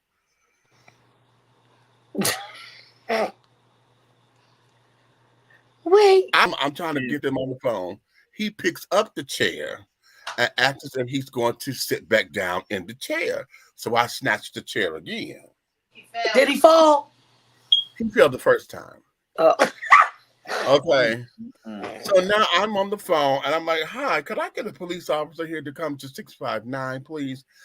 Peachtree Street Northeast." And So as I'm talking, Anna walked over to his iTablet and I unplugged it from the wall. Okay. Yeah, because you just over here using our electricity. Yeah, you're not a guest. You don't get no juice. That's theft of services. Okay. Ain't nothing going on with the rent. Nothing but the rent. So then he jumps. "Don't you put your hands on my motherfucking shit." And he lunged. Now watch the video. Play the video. Look, Cole. I can't play it yet, y'all. Oh, you can't play. Where is it? No, I sent it to your messenger. Okay. Yeah, as soon as he lunged, Luther Vandross came on. It's over now. Now it's over now. Oh, wait a minute. Mitch don't put hands on this one. Oh, y'all gonna beat this man down. Wait. I'm about to send it to you. Go. Hey, Buck. Yeah. Wait. He sent the video to me, but never called me and said nothing. The video just popped up. And I looked at the video. Right? And like, he called me nothing. I looked at the video and I said, "Oh, somebody getting their head beat." And then I looked at it again. I said, "Wait a minute." I said, "That's me whooping somebody." He beat this man down. Uncle Meach got hands. I know what the kids say. Hey, Nikki. Nicole. Uncle Meach ain't got hands. That nigga got them hands. He caught them motherfuckers real bad too. Baby. Now look, that's how come I'm having problems with my damn pinky, because my pinky won't.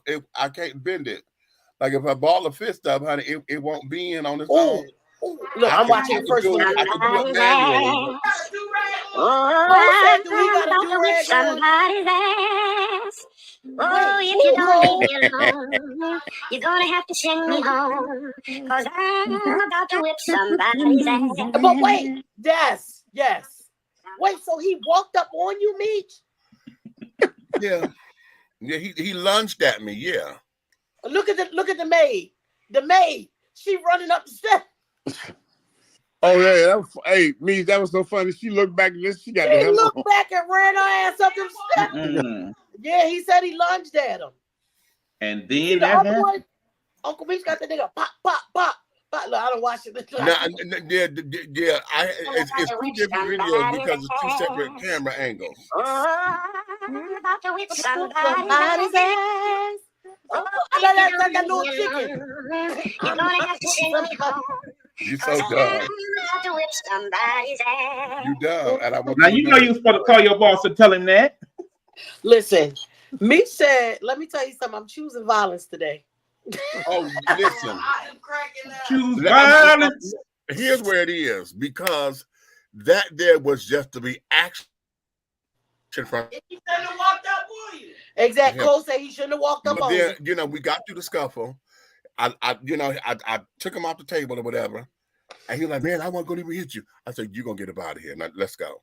So he went to go gather up his stuff. He had a lighter on the floor down by my foot. Comes on, get that for me. No, he didn't ask you to get the lighter for him. Give my shit. I said, if I been down, I'd have stomped on it, motherfucker. I'ma kick my own ass. I ain't giving you shit. I would have stomped on it. I'd have been like, and you so he got it. He left. Now mind you, with the biscuit.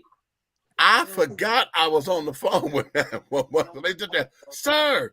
I said, oh, Cole walked in here and said, Cole walked in here and just said he whipped his ass. I'm like, okay. So I'm telling them what's going on. I said, I need the police here and this, that, and that. I got a vagrant who won't leave the property or whatever. So now he done walked down the hall to go sit in front of our restaurant downstairs, the P&P. We got a couch in front. He went to go sit down. Now, her name is Juana, the housemaid that y'all saw. Yeah. She ran upstairs to go get valet to tell them I'm downstairs fighting because, you know, she didn't know what to do. So they come down the stairs. What's the matter? What's the matter? I said, it's what? Nothing to see here. Look, nothing to see here. For that day. He gave us 14 keys with 2 biscuits in the side. Okay. So then Cole said he good. He ain't dead. They sit up there. No, he hurt though because child, listen, my hand's been hurting since it's been a week. Did you soak it in stuff? I have. I've been soaking in this, that, and the other, but you know, me say you is not gonna walk up on me, motherfucker. Not like that. Oh hell no. But I'm telling y'all, I went down. Hurry up and make the meme thing because I'm too tired to make one tonight. Because the lady going up the steps. Mouthy. He getting mouthy again. And so I walked down there because I'm like, okay, he ain't went out this door yet. Hold on. So I walks down and I get right over by him. Don't come fucking with me. You better not do no shit. And I heard my voice lower. Ooh. I heard it. I said, motherfucker, if you don't get your motherfucking ass up. Not all the way down in the Barry White baritone tone. It's going to Wow, that sounds like James Earl Jones. Listen, okay. And he says, come on, Mufasa. Okay. He says, don't start no shit. I said, get your motherfucking ass up out of here. Now make me look if you look. In the chat, y'all, when we get done, I'm gonna send y'all. So I can't show it on TV because they got one of my coworkers' face in it. Yeah. But y'all, I got this new coworker. His name is Josh, right? Meets Josh's family. So okay. So Josh said, "Did I send you the video?" I said, "No, I wasn't here. What happened?" Y'all, it's a man in the middle of the fucking concourse just changing his motherfucking clothes like he in the private bathroom. Oh.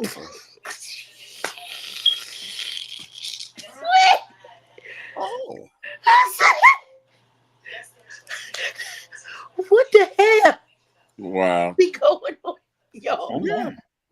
Listen, if I can ever sit down and be able to write, just the shit I see every day, y'all. This is a never-ending script where I work. I promise you. It's a never-ending script. And somebody came down. I go to open the damn door. The people was coming from Aruba today. I look around, see my manager on the jet bridge. I said, "What you doing down here?" He talking about these motherfuckers. I said, "What happened?" He said, "We got to take somebody over." Then I look. I see the 3 police behind me. I said, "Oh, shit, it's serious?" Y'all, open the door. I asked the flight attendant, "Y'all okay?" She said, "Are the authorities with you?" I said, "Yeah." She said, "Okay, yeah, we all right. Go ahead, open the door."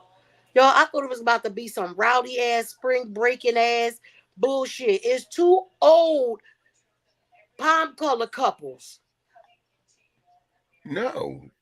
I promise you. And guess what they was arguing about the fight about? Because one of them wouldn't put the window shade all the way down. Wow. On the other side, the sun was coming through and shining to the other side. They was both across from each other. First class, showing their ass. Baby. I said, you put that shade down. You must be new money. Listen, you know how many times I done had the sun shining in my face from somebody else's window. Put something over your fucking head and go to sleep. Y'all coming from Aruba. How the fuck you coming back mad? Right. Okay. Stewardess. Yeah, whatever. Stewardess, tell that nigga love her. Okay. That part. Okay. Lord have mercy. Ooh, Well, Lord. we're gonna let these kids go. Yeah, we're gonna let everybody go. Y'all, y'all know I be missing y'all, so. Oh yeah. We're gonna let them go. It's child, it is almost 1 o'clock. We gotta Oh let God, these kids go. I ain't gotta go to fuck to work tomorrow. Okay. All right, I sent it to you. Send it to them too. So the first person you see, that'll be Josh acting like he taking a picture of himself. Okay. But he really filming and just watch behind him. Okay. So be that as it may. Listen, everybody, thank you for staying up with us, honey. It's been a long time since the four of us have been on the screen together. For real, for real. Miss y'all, man. Yeah, listen. We would want you to take your time, honey. Love yourself, honey. Once you love yourself, you can love everybody else. Okay. Once you love yourself, you can love everybody else. Okay. And yeah. And if you gotta ask how to do it, honey, that means you don't know how. Okay. And it's okay. Time to learn. Look, it's all right. It's time to learn. It's time to know. You ain't gonna get beat up about it and none of that kind of craziness and carrying on. Remember what I always say, y'all. Okay. Every day, if you learn something, teach something, and laugh about something. That's it. Everything ain't gonna go away, but it's gonna show as hell, make it a little bit easier. That's true. Okay. And remember this: if you don't master the bastion, it's just bastion. Shut the fuck up. Get on my nerves. Why the hell we can't ever just have a good damn You know what? ass? Miss Red, he doing it again. Nay. Listen, y'all can finish all of y'all crumpets now, honey, because the tea has been dished, and you've been dishing tea, darlings, with Big Meech and Aunt Nikki and the big guy ally, and our special guest correspondents, honey. Yes. That's our E-Buck, honey, from the Nighthawk Network, honey, our brother organization. Knock if you buck. Yes, knock if you buck. What kind of and what's it gonna do until me and Red started talking earlier today? So listen, if you love us the way that you say that you do, honey, like, subscribe, share this particular thing, honey. I'm gonna try to cut some of this up. We're gonna try to make. I'm starting to do little video shorts now. Okay. Okay. We're starting to get into the shorts. I know I'm behind in this technology, but child, listen, trying to do this is time consuming. They don't realize because it's editing. It's editing and trying to go through. I got to go through all the shows and remember what was said, and then I got to rewatch it. Like, oh yeah, that's good, and cut. And okay, we got StreamYard does make it helpful though. If you can go StreamYard is lovely for it, honey, because you can do it in the program. But I got shows now that I'm thinking about doing it. We got to go back and try to do. You know what I'm saying? But that's okay. So if you love us, like you say, do like, subscribe, and share. But if you hate us, want to neck roll us or whatever, you can tell all of your motherfucking enemies to like, subscribe, and to share.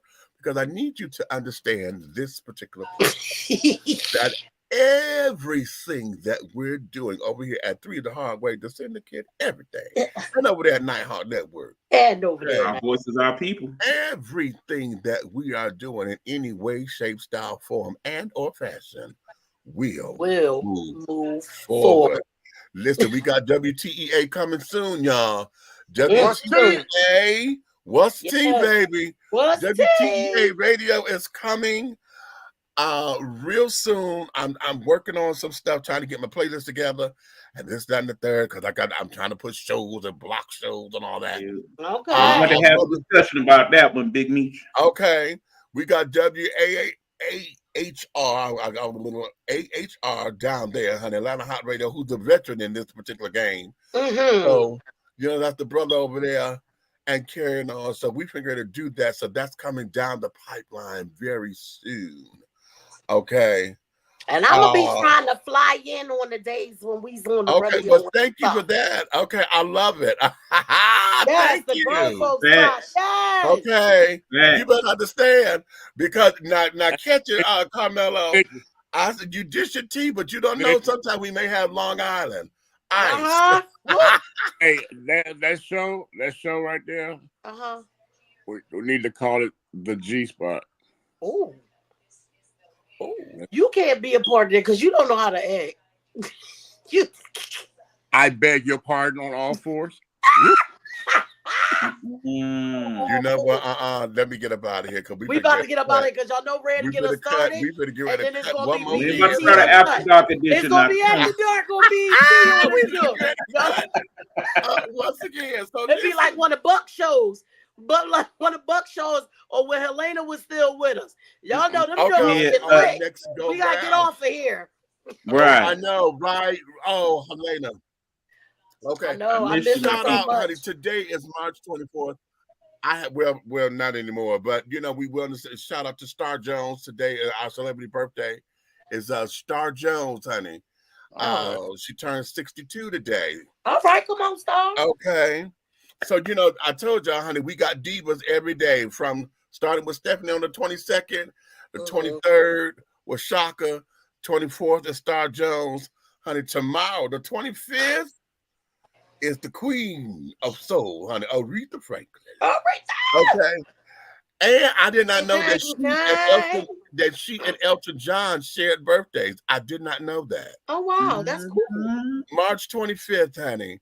And then the 26th, because we won't be here, the 26th, honey, is the real diva, Miss Diana Ross, and Teddy Pendergrass on the 26th and carrying on of March. So, darling, yeah, the divas are all lined up, honey. All right.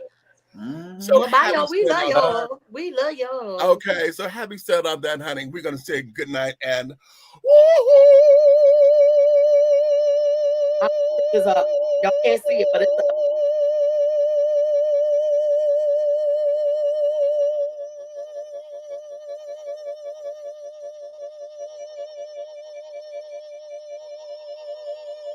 Showing off. Look at this shit. He up there doing that damn, who was it? Number 4 challenge. They're doing the damn number 4 challenge. I almost hit my 22nd mark. I was looking at my damn it, God, fucking never mind. Bad shit.